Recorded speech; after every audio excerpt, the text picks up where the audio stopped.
بەناوی خوای بەخشندە و میهرەبان سڵاو و ڕەحمەتی خوای گەورەتان لێبێ خۆشەویستان بینەران و بیسەرانی کەناڵی ئاسمانی پەیام بەرەو بەغدا و بەرنامەیە کە ئەمڕۆ لە هەولێری پایتەختی هەرێمی کوردستانەوە پێشکەشتان دەکەم. کۆمەڵی دادگەری کوردستان لەم هەڵبژاردە بە کۆمەڵێک کاندیدی بوێر و دلێر بە ڕابردوویەکی پاک بە لەگەڵتاندا ڕاستگۆین بەشدارە. دەیەوێ نوێنەرایەتێکی ڕاستەقینە لە هەولێری پایتەختەوە بەرەو بەغدا بنێرێ، ئەو نوێنەرایەتیەی کە لەوێ دانەنیشێ و سەرەمانگان موسەکەی وەربگرێ و خەڵکی هەرێمی کوردستان لە یاد بکە. خاڵێک کە دەمەوێت لەو بەرنامەیە زیاتر تاکیدی لێ بکەمەوە بابەتی ئەوەیە لە هەڵبژاردنەکانی ڕابردوو لە هەولێر هیچ کاندیدێکی ئیسلامیەکان نەنێردراوە بۆ پەرلەمان کەوە نیشانەی پرسیارە. ئەم جارە دەبێ هەولێری ئیسلام دۆست، هەولێری پاک و بوێر نوێنەرایەتی ڕاستەقینەی خۆی بە چەندین نوێنەر بنێرێتە بەغدا بۆ ئەوەی لەوێ داکۆچیکاری سەرسەختی مافەکانی هەرێمی کوردستان بن. لە ساڵانی ڕابردوو هەردوو هێزی دەسەڵات بە شێوەیەکی کارە لە حکوومەتی نێوەندی بەشدار بووینە، بەڵام لە ئەرزی واقعدا ناکۆچیەکانی نێوان هەرێم و ناوەند وردە وردە زیاد دەکات. بارگرانی قورس کەوتوتە سەر هاوڵاتیان لە هەرێمی کوردستان، بەڵام نوێنەرایەتی ئیسلامیەکان و بە تایبەتی کۆمەڵی دادگەری ئەگەر ڕێژەکەی کەمیش بێ، بەڵام خەرمانی کار و چاڵەچەکانی لە ئاستێکدایە کە لە چاو چاوەڕوانیەکانی هەرێمی کوردستانە. ئەم جارە دەیانەوێ نەخشەی سیاسی دیموگرافیای سیاسی لە هەرێمی کوردستان بگۆدرێت، نوێنەرایەتی ڕاستەقینە لە بەغدا هەبێ. ئەم بەرنمەیە بەرەو بەغدا پێشکەش دەکەم لەگەڵ زۆر بەڕێزان دکتۆر ئیدریس سادق، ئەندامی مەکتەبی سیاسی بەرپرسی مەڵبەندی هەولێر، زۆر بەخێر بێی. زۆر بەڕێز مامۆستا شوان ڕابەر، کاندیدی ژمارە 1 سەرۆکی لیست لە بازنەی هەولێر لە لیستی 285 کۆمەڵی دادگەری، زۆر بەخێر بێی. زۆر بەخێر بێی ڕووپاخان، ئەندامی سەرکردایەتی و لە لیژنەی باڵای سەرپەرستیاری هەڵبژاردنەکان لە هەردوو بازنەی هەولێر و دهۆک لە لیستی 285 کۆمەڵی دادگەری، زۆر بەخێر بێن. ئاماژە بەوە دەکەم کە کۆمەڵێک لە ئەو ئەندامە دڵسۆز و بوێر و چاڵەکانەی کۆمەڵی دادگەری لەگەڵمان لەم بەرنامەیە بەشدارن کە ئەرچی هەرە قورس لەسەر شانی ئەندامانە لە نێو ئۆرگانە جیاوازەکان کە بەدەر لە کاری سیاسی بەردەوامن لە کاری بانگەواز. بەر لەوەی پرسیارەکان بکەم، من لە نێو بارەگای مەڵبەندی هەولێری کۆمەڵی دادگەریم، بەڵام هەموو بارەگاکانی کۆمەڵ لە هەموو ناوچە جیاوازەکان بەر لەوەی کاری سیاسی تێدا بکرێت، ناوەندێکی فکری ڕۆشنبیری پەروەردەکردنی کۆمەلگان کە ڕەنگە موبالەغەی نەکەم بەشێکی زۆری هاوڵاتیانی هەرێمی کوردستان بە شێوەی ڕاستەوخۆ و ناڕاستەوخۆ لەو پرۆژە جوانەی ئیسلامیە کە کۆمەڵی دادگەری پەیڕەوی دەکات سوودمەند بوونە. دەست دەکەم بە گفتوگۆکەم لە بەرنامەی بەرەو بەغداد لە زۆر بەڕێز سەرۆکی لیست، زۆر بەڕێز مامۆستا سوان دەست پێ دەکەم. مامۆستا، لە ڕابردوو نوێنەرایەتێک لە هەرێمی کوردستان کراوە کە خەڵک پێی وایە ئەوەی کە خۆی کاندید دەکات مەرامێکی جیرفانی خۆی تێدایە. دەمەوێت قسەیەکی جیاوازتر لە مامۆستا شوان جێبیست بم کە نەخێر نوێنەرایەتی ئیسلامیەکان و بە تایبەتی کۆمەڵی دادگەری ئامانجێکی دیکەی لە پشتە کە دەیەوێت نوێنەرایەتی ڕاستەقینەی خەڵکی هەرێمی کوردستان بکات لە بەغداد. بەڵێ، سەرەتا بەناوی خوای بەخشندەی میهرەبان زۆر سپاسی ئامادەبووان دەکەم، ئەزیەتیان خواردیە کە لێرە ئامادەبوون و ئەو بەڕێزانش کە پێکەوە میوان داری کراوین، و هەروەها زۆر سپاسی هەموو ئەندام و هەوادارانی خۆمان دەکەین کە لە ڕۆژانی ڕابردوو بە هەڵمەت و بانگێشەی هەڵبژاردن زۆر ماندوو بوون. خوای گەورە پاداشتیان بداتەوە. لە هەمان کاتدا زۆر سپاسی دەنگدەرانیش دەکەین کە بەڕاستی لە داهاتوو لە هەرێمی کوردستان داوا دەکەین بە شێوەیەکی گشتی خەڵک ڕێژەیەکی زۆر بەشداری بکە و ئەو کەسانەی کە دەنجیش بە کۆمەڵی دادگەری دەدەن جێگای ڕێز و تەقدیرن. مامۆستا محەممەدی بەڕێز، مەدەوانی بەڕێز، بە پشتیوانی خوای گەورە هەوڵ دەدەم لە سەرەتا تا کۆتا بێ هەڵە و پەلەش نیم، بەڵام قسەی حەق و واقعی و ناودڵم بکەم، ئەگەرنا چوەکو ژیانی ڕابردووم پشتیوامان هەیە کە بیخەینە بەرچاو سەرنجی هاوڵاتیان و دەنگدەرانی پێڕابچێشین وەکو هەڵوێست باسی کار و کردەوەکانی ئایندەی خۆمان بکەین چونکە ئەمە بەڕاستی زۆر کەس دەبینین یعنی کاتێک کە قسە دەکا ئەسڵەن مەهامی پەرلەمانی هەرێمی کوردستان و بەغدا مەهامی پەرلەمان و حکوومەت و سەلاحیەتی خۆی و ئەرکەکانی خۆی لێک جیا و تەمیز ناکە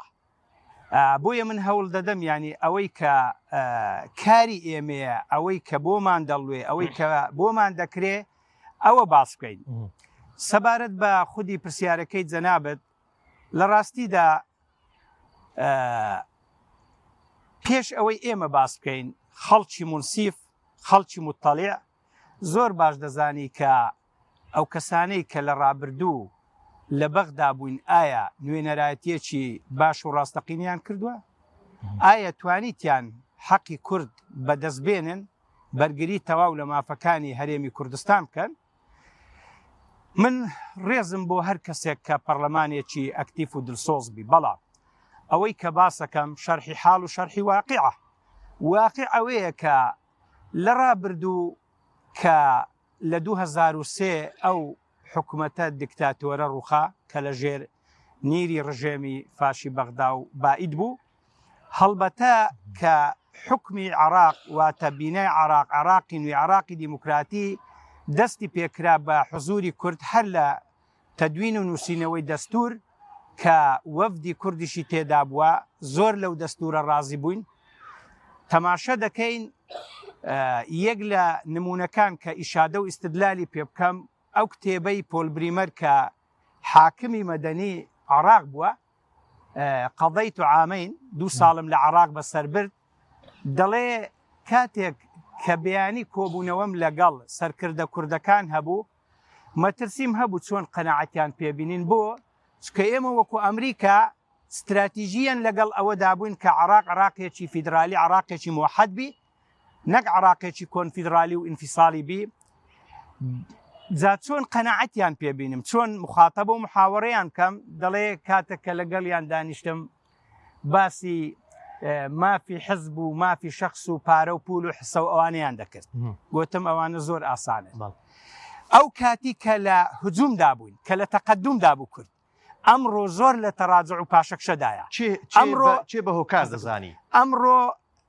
لە خەمی ئەوەدانا تەنیا حزوریان هەبی تەنیا ممەتیلیان هەبی تەنیا بمێننەوە وئیلا تەماشە دەکەین ئەو دەستورەی کە بۆ خۆیان لەگەڵی دابووینە لە هەڵمەتەکانی هەڵبژاردن بەرنامەی کاری هەردوولانی دەسەڵاتدار چەند شتێکی سەرەکیان هەبووە کێشەی موچە چارەسەر دەکەین کێشەی میزانیە چارەسەر دەکەین ئەگەر هەر یەکە تعلیقەکەش لە سەدەم کێشەی میزانیە چارەسەر دەکەین میزانیە لە سەرەتا لە سەدا 18 قسوور بووە ئێستا لە سەدا 12.7 لە دابەزیندایە ئەوە تەڕاجع پاشەکشەیە موچە تا ئێستا یعنی ئەم ساڵ 3 موچە ماوە ئەوانیش لە خەتەردان ئەوەی ڕابردووش درا کە ئێستا مەتەلەن دوێنێش بڕیاری بۆ دراوە ئەویش دەکرێ بڵێن بەشێکە لە ئەو سیاسەتەی سەبارەت بە هەڵبژاردن بەڕێوە دەچی ئەگەرنا نزیک بە 6 موچە لە ڕابردوو نەدراوە لە دەستوردا مادەی 140 مادەیەکی گرنگە کەسێ قۆناغا هەتا ئێستانەیان توانیە کە ئەو مادەیە جێبەجێ بکەن نەگنیان توانیە لە ئەنجامدانی ڕیفراندۆمە کە لە جێی خۆی نەبوو ئیدی سەدا 50 خاچی هەرێمی کوردستانیش لە دەستدرا دەڵێن پەیوەندیەکانمان لەگەڵ عراق چا دەکەین پەیوەندیەکانمان ئێستا یعنی لەو پەڕی خراپیدا لە پای خراپەی پەیوەندیەکان یعنی ئەو وەزع دروست بووە و هەروەها گوتیان شەنگاڵ دەجێڕینەوە تا ئێستا هێری نەیان توانی حزبێک لە شەنگاڵ دەرکەن نەک حکوومەتی عراق لەوێن دەرێ دەرکەن باشە ئیدی ئەگەر مەجالبی بەهەرحاڵ لە کورتی دومایدا نوێنەرایەتیەکی باشیان نەکردیا کە بەوە دەستم پێکرد لە دەست پێکدا گوتم ئەوەی دڵمان بڵێن ئەوەی واقعە بە پشتیوانی خی گەورە ئەگەر قسمەتمان بی هیچمان لەو شەڕەدانە یعنی بچینە بەغدا ئەگەر بۆ خۆمان بی ئەگەر بۆ مافوی امتیازات من وەکو خۆم گەیشتومە تا ئەندامی ئەنجومنی باڵا لە کۆمەڵ پێم وایە هەموو حزبەکان عرف و نەریتی حزبی دەزانن یعنی ئەندامێکی مەکتەبی سیاسی لە سەروی پەرلەمانتارە لە سەروی وەزیرە بۆ ئەو دەڵێم هاوڵاتیان تێبگەن کە پۆستی من یعنی پۆستی سیاسیم کەم نییە یعنی کەم نییە ئێدەوەڵا کە دەچمە وێندەرێ حەز دەکەم نوێنەرێکی ڕاستەقینەی هەموو گەلی کورد و هەرێمی کوردستان بم و نوێنەرێکی مسلمانان بم دیفاع لە ماف و شایستە داراییەکانی ئەو خەڵکە بکەم ئەوەی کە پێمان دەکرێت بەڵام ئەوەندە مەسولین کە دەنگ دێنین ئەوەندە مەسولین کە دەنگمان پێدەێ ئەوەندە مەسولین کە کورسیمانە باش لە ڕابردوش کۆمەڵ سەلماندی تیجاری وا هەبووە نەفەرەکانی بە بڕژ بۆ نەفرێکی بە چەندان نەفەر بوو و خەڵکیش هەبووە 35 پەرلەمانتار و 20 قسووری هەبووە یعنی ئێستا ئحسا دەکرێت داتا دەخرێتە ڕوو دەڵێن ئەوەندە پەرلەمانتاری لایەنە دەسەڵاتدارەکان 4 ساڵە لەوێ قسەچیان نەکردووە کابراش دێ خۆی کاندید دەکاتەوە بەڵێ باشە زۆر بەڕێز دکتۆر ئیدریس سادق دووبارە بەخێر بێ شارەزاییت لە بواری ئیدارەدانیش هەیە کە وەکو ئەکادیمی و دەرچووی ئەو بەشەیە و ئێستاش لە زانکۆی دەمەوێ ئەو ئیدارەدانەی حکوومەتی هەرێمی کوردستان ببەستنەوە بەو هەڵمەتی هەڵبژاردنەی کە لێرە نزیکەی 30 ساڵە حکم لە حکومدان 22 ساڵ بەرەوسەر و لە حکوومەتی نێوەندی بەکردداری لە نێو حکوومەتدان کە ئێستا دەگوترێت نزیکەی 600 پۆست لە حکوومەتی بەغدا لە دەست کووردە کە زۆرینەی یان زۆرینەی ڕەهای لە دەست پارتی و یەکێتیە ئەم جۆرە حکوم و ئیدارەدانە لە سیاستدا لەکوێ زەی دەبێتەوە بەناوی خی بەخشندەی میێرەبان سوپاس وستایش بۆ خی پەروەردیگار سەڵات و سەلام لەسەر پێغەمبەری عزیز و خۆشەویستمان سەرەتا دەستخۆشیم بۆ جەناب و کەناڵی ئاسمانی پەیام هەیە بە خۆشحاڵم لەگەڵ هەریەک لە بەڕێزان مامۆستا شوان ڕابەر خەباتکار و تێکۆشەر سەرۆکی لیستی کۆمەڵ لە بازنەی هەولێر خاتو ڕووپاکخان خوشتی عزیزمان ئامادەین لێرە لەگەڵ خوشک و برایانمان بەڕاستی حکوومەتی هەرێمی کوردستان وەکو مؤسسەیە کە ئێمە لە دوای ڕاپەڕینەوە لە ئەنجامی خەبات و تێکۆشان و هەوڵ و ماندووبوونی دەها ساڵ شەهید بوونی دەیان هەزار کەسمان لە ئەنجامی ئەوەی کە نەتوانرا ئیدارەیەشی ڕێک و پێک بە شێوەیەکی مؤسساتی بکرێ لە هەموو مەجالەکاندا هەر لە سەرەتای ئەگەر بینەوە باس لە حکوومەتی ناوەندی کرد لە دوای ڕوخانی ڕژێمی سەدام حوسێنەوە لە ئیدارەدانی دانوستان ئیدارەدانی مفاوەزات بەرهەمی خەبات و تێکۆشانی دەیان ساڵ و دە هەزار شەهید لە بەهۆی نەزانی و ناشارەزاییەوە لە ئیدارەدانی دانوستانەکان لە ڕێگای مێزی گفتوگۆوە وەکو قومارچیەک زۆر بە ئاسانی دۆڕاندیان ئەمڕۆ تەماشا دەکەین بەردەوام هەرجاری بە جۆرێک لە جۆرەکان پێمان بە بڕگەیەک مادەیەک لە مادەکانی دەستور و یاساکانی عێراق گیر دەبێ هەرجارێ بە جۆرێک ئێمە لە ناو خۆی خۆمان تەماشا دەکەین ئەوانەی کە نوێنەرایەتی هەرێمی کوردستان دەکەن یەکێتی و پارتی بە پلێ یەکەم بووە ئەوان لێرانە هەمیشە هەوڵیانداوە خەڵک داپلۆسێنن بەڵام لە بەرامبەر بەغدادا هەمیشە لاواز بوون نەشیان توانیە ئەو داهات و سەرۆت و سامانەی کە دێتە دەستیان ئیدارەیەکی ڕێک و پێچی بکەن ئەو داهات و سەرۆت و سامانەی کە هاتە دەستیان لە دوای ڕوخانی ڕژێمی سەدام حوسێن هەوڵیاندا هەمویان ڕاکەڕاکیان بوو بۆ ئەوەی کە لە لق و لە ناوچە و لە مەڵبند و کۆمیتەکانیان بەدەیان هەزار کەس دا بمەزرێنن کە ئەمڕۆ بووە بە بار بەسەر حکوومەتی هەرێمی کوردستان لەبەر ئەوەی کە بە شێوەیەکی ڕێک و پێک ئیداریان نەدا بە شێوەیەکی بەرنامە ڕێژکراو نەبوو لەو کاریان ئەوڕۆ تەماشا دەکەی یعنی وەکو لە بێدەم بەتاڵی مقەنعە دروست بوو تەماشا دەکەی لە هەر مؤسسەیەک پێویستی لەوانەیە بە 5 کارمەندە 20 کارمەند 40 کارمەندیان بۆ دامەزراندووە هەمووی بێ ئیش عتاڵ بەتاڵ دەسوڕێن ئەوە ئێستا هەڵبژاردنمان لە پێشە دەتوانین ئەو ڕابردووە دوور و درێژە و شێوەزە ئیدارەدانی کە لە هەرێم هەبووە لە ناوەند بەو شێوازە پەیڕاویان کردی خەڵک بتوانێت گۆڕانکاری بکات دەکرێت لە ڕێگە هەڵبژاردنەوە نوێنەرایەتێکی وا بێتە پێش کە توانای گۆڕانکاری هەبی شایستە بێ بەو شوێنەکە پەرلەمانە دەتوانین لە ئەنجامی ئەوەی کە تاک و دەنگدەر ئەگەر هۆشیار بێ بتوانێت خەڵچێک هەڵبژێرێ دەنگ بە خەڵچێک بدا کە خەڵکێکی دەستپاک و ئەمین بێ و خەڵکێکی پسپۆر و شارەزا بێتن بۆی کە بتوانێتن ئێمە کێشەی کەمی داهاتمان نییە کێشەی زۆری دزمان هەیە یعنی ئەو داهاتی کە دێتە دەست هەرێمی کوردستان بە زیادیشەوە ئێستا بەشی موچەی موچەخۆران دەکا و بەشی پێشکەشکردنی خزمەتگوزاری بەرفراوانیش دەکا بەڵام بەهۆی ئەوەی کە ئەو دە ساڵاتە سەرنج بدەین لێرە ئەو داهاتی دێتە دەستی سەرەتا پشتی مەکتەبی سیاسی و مەکتەب و مەڵبەند و لقەکان و کەوادیری حیزبیان و ئۆرگانە حیزبیەکانیان و بنەماڵەش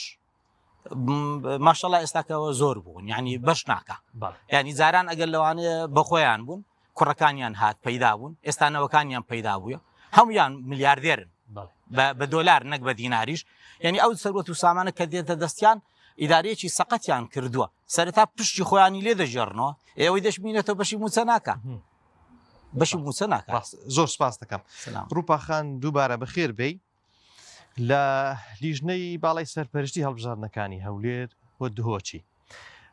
لەگەڵتاندا ڕازگۆین و لە پێشتوودا ئەزمونێکی پەرلەمانی کوردستانی شت هەیە و کار و چاڵاکیەکان دیارە دەتانەوێ یان کۆمەڵ دەیەوێت چۆن درێژە بەو خەباتی پەرلەمانیە بدا کە بێگومان ئەنجومەنی نوێنەرانی عێراق لە ڕووی یاسانداناندا فراوانترە و پێویستی بەکاری جددیتر و باشتر هەیە چکە هەز دەکەین تازە تەواو لە هەرێمی کوردستان دەبی ڕوە و بەغدابین چارەسەریەکان کێشەکان بە تایبەتی و بارگرانی لەسەر هاوڵاتیان هەیە دەبێت لە بەغدا چارەسەر بکرێ کۆمەڵ دەوێت چ جیاوازێک نیشان بدا کە بێوێ نوێنەرایەتیش چۆنی هاوڵاتیان بکە بنای خوای گەورە و میهرەبان دەست خۆش بێ مامۆستا محەممەد و خۆشحاڵم بە دیداری ئەو بەڕێزانە و دوو مامۆستای بەڕێزیش کە لێرە بەیەکەوە بەرنامە پێشکەش دەکەین و ئامادەین وەڵام پێم وایە کۆمەڵی دادگەری لە ڕابردوو هەر لە پەرلەمانی کوردستان و لە پەرلەمانی عێراق و لە نمونەی حکومڕانیمان و لە ناو کۆمەڵگەش هەمیشە شتی جیاوازی پێشکەش کردووە هەمیشە کۆمەڵ جیاواز دەرکەوتووە من هەموو جار یەک پرسیار دەکەم دەڵێم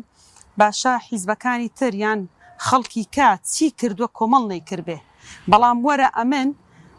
یەک کۆمەڵ ئیشت بۆ ڕیز دەکەم کە کۆمەڵ کردوێتی بەڵام خەڵکیکە نەیکردووە ئەمە نمونەمان لە پەرلەمانی عێراق ئێمە بەیەک پەرلەمانتار بەشدار بووین لە پەرلەمانی عێراق بە سێ پەرلەمانتار بە دوو پەرلەمانتار پێم وایە کاریگەریمان ئەوەندەی 25 پەرلەمانتار هەبووە کاریگەریمان ئەوەندەی 30 پەرلەمانتار هەبووە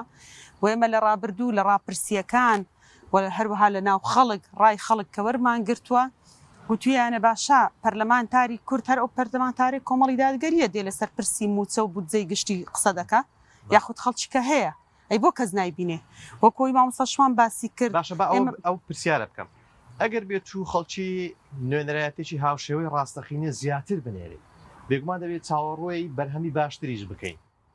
بە تاکید وایە ئەمە باسمان کردووە ئێمە ئەگەر ئەو نیسابە یاساییە کە بۆ زۆر یاسا لە پەرلەمانی عێراق پەرلەمانی کوردستان دەبێت نیسابەکی یاساییت هەبێگەر ئێمە ئەو نیسابە تاوا بکەین ئەوە پێم وایە کاریگەریمان سێ ئەوەندە دەبێت پێم وایە خەڵکی کە هەر ئاوت دەبێت ینی خەڵکی کە لە هەبوونی لە حزوڕی کۆمەڵی دادگەری خەڵکی کە ئاو دەبێت و هەردیار نامێنێ ئەوەتە بینیمان لە چەند ڕۆژی ڕابردوو حوت پەرلەمانتار لە ماوەی 4 ساڵ یەک وشیان نەگوتووە ئەوە دەبینین لە پەرلەمانی کوردستانەوە دەمانگە موچە وەردەگرن دەزانی هەر پەرلەمانتارەی نزیک بە 7 ملیۆن دیناری وەرگرتووە لە بەرامبەر یەک سوێند خواردن بەس سوێندێکیان خواردووە 7 ملیۆن دینار مانگانە 7 ملیۆن وەردەگرن بە دەمانگ 7 ملیۆن دینار خلافی سوێندی خۆشیان کردووە چونکە لە سوێندەکە ئاماژە بۆ دەکات کە بەها باڵاکان بپارێزن نوێنەرایەتی خەڵکی هەرێمی کوردستان بکەن بەڵام بەداخەوە نەیان کردووە خلافی سوێندی خۆیان جوڵاونەتەوە لە ماڵە دانیشتون بە ئیسراحەت بێ ئەوەی هیچ هەبێ بێ ئەوەی بزان کە و خەڵکە دەنگی بەواندا بۆ ئەوەی نوێنەرایەتی ڕاستەقینەی ئەو خەڵکە بکەن بۆ معلوماتیشت لە ماوەی ئەو دەمانگە زۆرترین قەیران ڕووی لە هەرێمی کوردستان کرد هەم قەیرانی ئەو کارەبای نیشتیمانیە کە هات خەڵکی هەمووی تووشی قەرزدارباری کردەوە و با خەڵکیان ڕوتاندەوە بۆ پڕکردنی باخەڵ و کۆمپانیەکانی خۆیان و هەم پرسی موچە ئێستا دەبینین ئێستاش کە لە ناو هەڵمەتی هەڵبژاردنین کە پرسی موچە گوایە چارەسەریان کرد بۆ ماوەی 3 مانگ لەبەر هەڵمەتی هەڵبژاردن بەڵام ئێستاش موچەی مانگی هەژ نهاتووە و دەچین بۆ مانگی 11 موچەی مانگی هەژ نهاتووە هەتا ئێستا پرسی موچەشیان پێ چارەسەر نەکرا ئازادیەکان ئازادی ڕادەربڕین ڕۆژ بە ڕۆژ لە هەردوو زۆن ڕوو لە تەسک بوونەوەیە ئازادی پەروەردەیی بۆ باسی ئازادی پەروەردەیی دەکەین ئێمە کۆمەڵگەی پەروەردەییمان هەیە ئێمە سنتەرمان هەیە ئەوەتە لە زۆنی سەوز سنتەرەکانماندا دەخرێن ئەوەتە 2 سنتەری حیکمەمان لە زۆنی سەوزدا داخراوە بێ ئەوەی هیچ هۆکارێک هەبێ ناهێڵن نە خەڵکیان بۆ پەروەردەکەین ناهێڵن نەبەرگری لە خەڵک بکەین لە ڕووی ئابوووریەوە و ناشهێڵن بەڕاستی خەڵک هۆشیار بێ چکە ئەوان گەلە چی مردویان دەوێ چکە چەند گەل مردوو بێ زیندوو نەبێ ئەوان زیاتر لەسەر حکم دەمێننەوە گەلێکیان دەوێ هەر بڵێن بەڵێ بەڵێ دانیشن بە هەموو زوڵ مستەمەکانی وان ڕازی بن کۆمەڵی دادگەری ئەوەی ناوێ کۆمەڵی دادگەری دەیەوێ یەک نوێنەر بنێرێ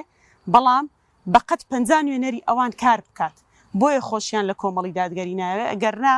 خۆ یەک کورسی پەرلەمانی لەنا ئەو هەموو کورسیەی ئەو هەموو نوێنەرەی کورد لەوێ بزر دەبێ گەر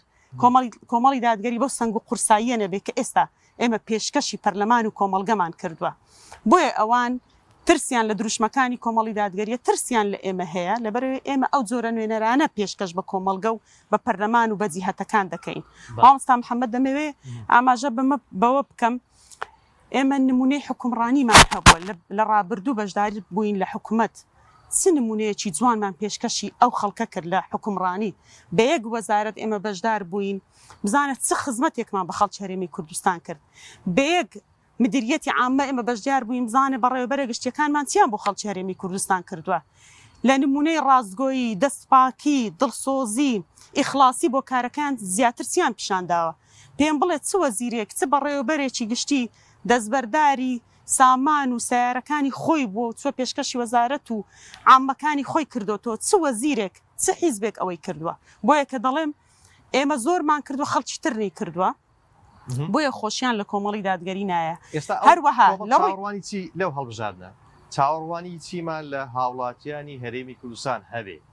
چۆن پژگیری ئەو کارانە بکەن چۆن بتوانین ئەو کارانە بە بەڕشتر بێ بەردەوامتر بێت بەڵێ مامۆستا محەممەد ئێمە بە خەڵکی هەرێمی کوردستان دەڵێن ئەوەی نەوەت بۆ پەروەردەکە حیزبە ئیسلامیەکانن بە تایبەت کۆمەڵی دادگەری ئەوەی منداڵەکان چکەوان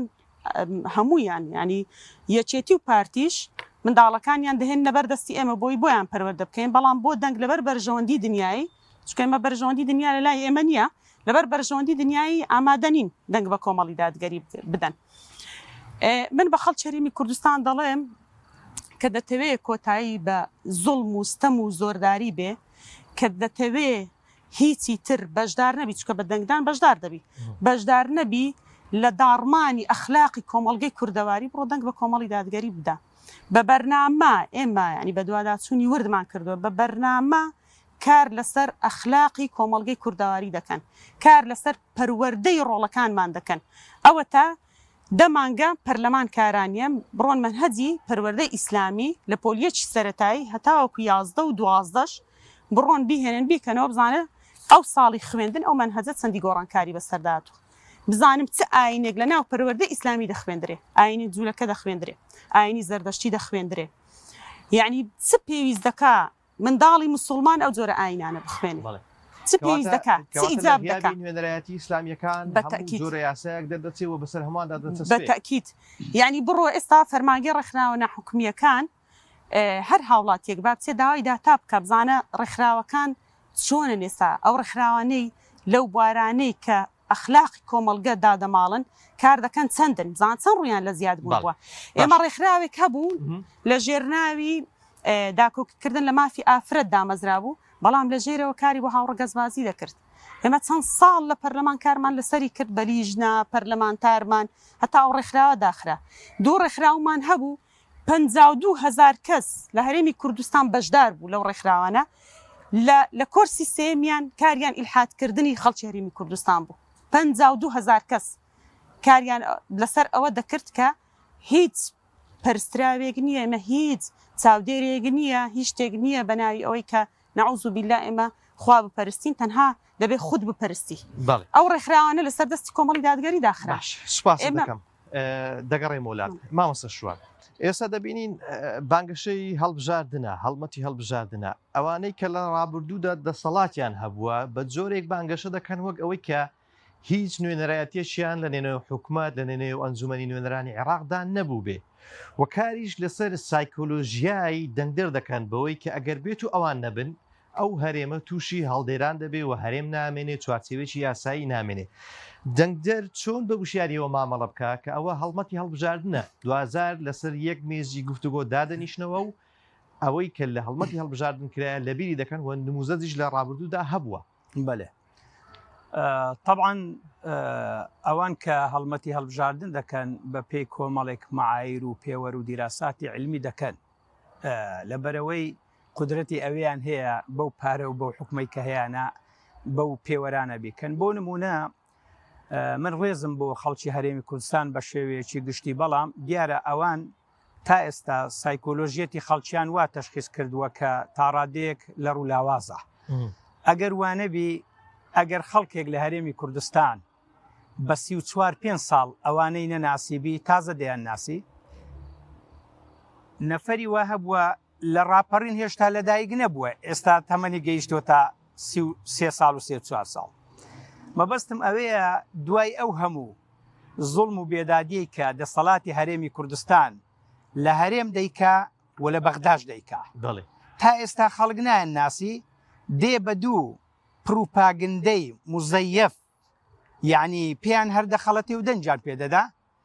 ڕۆژێک دەڵێن کورد لە خەتەردایە ڕۆژێک دەڵێن ئەگەر ئەو حیزبە نەبی کورد نابی کە ئەو حیزبە هەر نەش بووە و کوردیش هەر هەبووە ڕۆژێک دەڵێن بەهێزی حیزبەکەمان واتە بەهێزی هەرێمی کوردستان جات و حکوومەتی حکومڕانی لەوە بەهێزتر نابی ئەی بۆ مەسەلەن بڵێن یعنی میلەتەکەت هەژار و نەدارە ئەی شۆڕش لە پێناوی ئازادی خوازی و خۆشگوزەرانی و ڕەفاهێت نەکراوە کەواتە سایکۆلۆژیەت و نەفسیەتی خەڵکێک هێشتا هێندە زەعیفە کە بەوان هەردە خەڵەتێ بەوان بڕوا دەکا لەلایەکی دی ئەوان بەڕاستی نەک لە بەغدا لە هەرێمی کوردستان نوێنەرایەتیەکی باشیان نەکردووە ئەو واقعە ناهەموارە نێگەتیفەی کە هەیە شاید حاڵە لەسەر ئەوەی کە حکومڕانی ئەوان حکومڕانیەکی زۆر خراپ بووە تەماشە دەکەی سەروەت و سامانێکی زۆر لە هەرێمی کوردستان هەیە بەڵام خەڵک زۆر بێکارە خەڵک لە بێکاری کۆز دەکا و لە دەریاکاندا دەخنچێ ئەو شتانەی کە خەدەماتی سەرەتایین لە سیستەمی حکومڕانیدا بۆ نمونە وەکو ئاوە کارەبایە کارە خدمەتە مەتەلەن تەماشە دەکەی بە ڕێژەیەکی زۆر نین ئیدی تەماشە دەکەی بەڕاستی لە ڕووی بۆ نمونە لە ڕووی تەوجیه و پەروەردەوە کە تەوجی پەروەردە بینای تاک دەکا لە کۆمەلگا ئەوان بۆ ڕازیکردنی وڵاتانی خۆر ئاوە وڵاتە بێدینەکان بۆ نمانەوەیان هەموو غەمیان ئەوەیە چۆن هەدمی تاچی کۆمەلگە دەکەن ئیدی بەڵام خۆشبەختانە ئەو میلەتە بۆ خۆی وابەستە ئیسلامە و لە هەمان کاتیشدا بەڕاستی دەستخۆشیم بۆ لایەنە ئیسلامیەکان بۆ بانخوازە باشەکان بۆ مرەبیە باشەکان هەیە کە کاریگەری زۆریان هەبووە لەسەر ڕاگررتنی ئەو خەڵکە ئەگەر بە پێی مخەیلە و منهەجی ئەوانە باە دەبووە ئێستا ئیسلامەتی لە کوردستان نەمابایە چونکە ئەوان لە تەلەڤیزیۆن لە ئیعلام لە قانون لە پەروەردا لە هەموو شتێک کار لەسەر ئەوە دەکەن کە خەڵک بێدین بی حاشا بێ ئەخلاق بی ئەخلاقی دابڕمێ ئەحمەد شەوقی شاعێرێکی باریعی عەرەبە دەڵێ یعنی میلەتەکان بریتین لە ئەخلاق ئەگەر ئەخلاق ڕۆی میلەت دەڕوا ئەگەر ئەخلاق نەما میلەت دەڕوا یعنی ئەمن سەیرم پێدێ خەڵکێک ئیدعای چاکگەرایی خۆی بکە بەڵام لە هەمان کاتدا هێندە مکوربی لەسەر ئەوەی ئەم میلەتە ئەخلاقی تێ مامۆستا محەممەد باشە ئەتوو ئیسیفادە لە عنسورێکی باشی ملتەزیم و متەدەین دەکەی کە بزانی ئەوە حەڵاڵە و ئەوە حرامە حرام نەکا خراپە نەکا گونا و تاوان نەکا خیانەت لەگەر حکم و دەسەڵات و نیشتیمان و گەل نەکا یا خیانەت لە کەسێکی سەرخۆش و بێهێش و یعنی هیچ و پوچ و کەم دەکەی کە نەبە کەلک تۆ دێ لەگەڵ دەسەڵاتدارەکانیش دابی حرەسی بەرپرسەکانیش بی خیانەت لەگەڵ خانەوادە ماڵومداریشیان دەکات. ئەوە نییە سەرکردەکانیان نوێژ دەکەن لە کاتی ئەوەی بۆنە ئاینیەکاندا بەشدارن ئەوە نییە ئێستا نموزەت هەیە لە هەڵمەتی هەڵبژاردن کاتێک بانگ دەدا بەرپرسەکە ڕادەوەسی لە بەو بانگدانی دی هەموو ڕێزگرتنی ئاین نییە. مامۆستا محەممەدی بەرز بە تەحدید باسی کەس ناکەم بەڵێ باسی شێوازی ئیدارەدانی هەرێم سیستەمی حکومڕانی و هەروەها ئەو ئەدایی کە هەیە ئەو ممارەسەی کە هەیە کە مجەسەمە بەرجەستەیە دەیبینین باسی ئەوە دەکەم ئەمە چ دەبینین ئەوە دەبینین بەڵێ دەزانن ئەو میلەتە میلەتێکی مسلمانە بەڕووکەش ئەمن جاریدیش لە تەلەڤیزیۆنەکان داوام کردووە ئێستاش داوا دەکەم تکایان لێ دەکەم باناخی خۆیان بۆ ئەو میلەتە کەشفکەن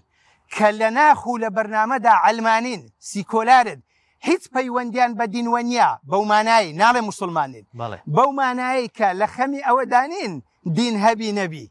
یعنی سەر بکەوی نەکەوی خەڵک لەسەر ئیسلام گۆش بکریان نا ئەوان دەیانەوێ لەسەر نەهج و بەرنامەی خۆ بەڵام بۆ چاواشەکردن و دیماگۆشکردنی خەڵک یعنی خۆیان وا پیشان دەدەن کە مولتەزیمن باش ئەو قسێش ئەمن قبول ناکەم لە جەنابەت و لە هەر کەسەکی تر بکە لێ وەڵی سەرکردەکانیان نوێژ دەکەن هەندێکیان دەکەن هەمویان ناکەن برای من ئەمە لە شاخیش لەگەڵ یان ژیان مناقەشەم لەگەڵ کردوون لە بن خیوەتان گوتیانێ مامۆستا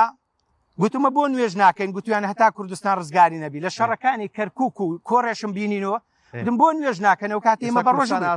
ئێمە بە ڕۆژوو بووین لە شەڕی کۆڕێش ڕەمەزان بوو لە شەڕی کرد گوتم باشە ئێستا خۆ کوردستان ئازاد کرا هەتا ماسکەر خالی دڕۆژ بۆ نوێژ ناکەن چونکە نیەتیان نوێژ نەکردنا بەرنامەیان نوێژ نەکردنا مامۆستا محەممەد ئیتیهامی کەس ناکەم خۆزگا هەر نوێژ نەکەن خۆزگا هەر نوێژیان نەکرد بە باش کاکە خۆی حکومڕانی بۆ چییە بۆ دو سێشتا بڵێ یا ئەوەتە ئەمە میلەتێکی مسلمانی لە سەدان و هەشت یا دەبێ دەسەڵاتدارەکانمان متەدەینی باش بن کە متەدەینی باشنین واتە ملتەزیمی باشنین یا ئەوەتە دەبێ عادیلی باش بن و حکومڕانی بەکەلک بێن نا لایەنە دینیەکەیان تۆخە وەکو پێویستەیە کە ئیسلام داوا دەکات ئەگەر باشە لایەنی دینیان تۆخ بێ یعنی یاسای جێن دەردەینن واللهی دەبی شەرمیان بەخۆبی باشە ئەو میلەتە ناچار بوو ئەگەر نادەبووە بە هیچ شێوەیەکی یعنی لیان قبول نەکرد با بێتە ناو پەرلەمان باسی هاوڕەگەز بازی بکەن ئەو میلەتە بە شەرەفە کە ئێستاش هەندێک لە دایکەکانمان نیقابیان هەیە هەندێک لە خوشکەکانمان نیقابیان هەیە خەڵک ینی بە پێچە دەیان بینی ینی دەموچاویان دەرناکەوی ئەوان بێن شەرمیان بەخۆنەبی باسی ڕەگەز بازی بکەن ئەوە چێ غەرب لە خۆیان ڕازی دەکەن یعنی ئەم میلەتە مسلمانە تا ئێستا ئەوانەی نەناسیوە دەبێ بیان ناسی هیچ لە خەمی ئیسلام دانینە ینی حرەکەتێکی علمانی کاتی خۆ سەرۆک حیزبەکانیشیان لەسەر تەلەڤیزیۆنی گوتیان ئەمە حیزبێکی علمانین حیفە عوامەکە حیفە هەوادارەکان حیفە ئەندامەکان بڵێ واللهی ئەمە حزبێکی هێندە ملتەزیمین ما معناه و ئیسلام ئەگە مسلمانن فەرموو بابێن شریعەتی ئیسلام ئێستا چێ لە یەکێتی پارتی بەقووەترە حکومڕانی لە بەردەستیانەوە نیە ئەسڵەن قبولیان نەبوو ئەگەر بە حکم و بە قووەتی نوێنەرانی ئیسلامیەکان بە تایبەتی کۆمەڵ نەبایە ئەلەو دەستورەش لە مادەی دوو ینی تەبەنی نەدەکرا کە هیچ یاسایەک دەرنەکرێ پێچەوانی بنەمانە گۆڕەکانی ئیسلامبی و لە بەغدایش هەیە طبعا ئەوە لە بەغدایش هەیە ئیدی ئەمە نازانم ینی خەڵک بەچیان هەردەخەڵەتێ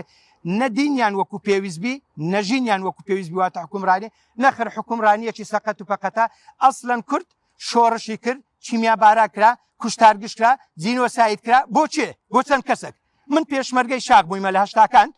بە تەحەداوە دەرێم هیچ مەدحێک نییە لە سەرەتاوە گوتم قسەیەک ناکەم وە نەبی ئەسڵەن هەندە قسە ناکەم یعنی وەکو مەدح و سەنای خۆی بی نەک لە حزبەکان لە جەماعەتی خۆشمان سێ کەس بووینە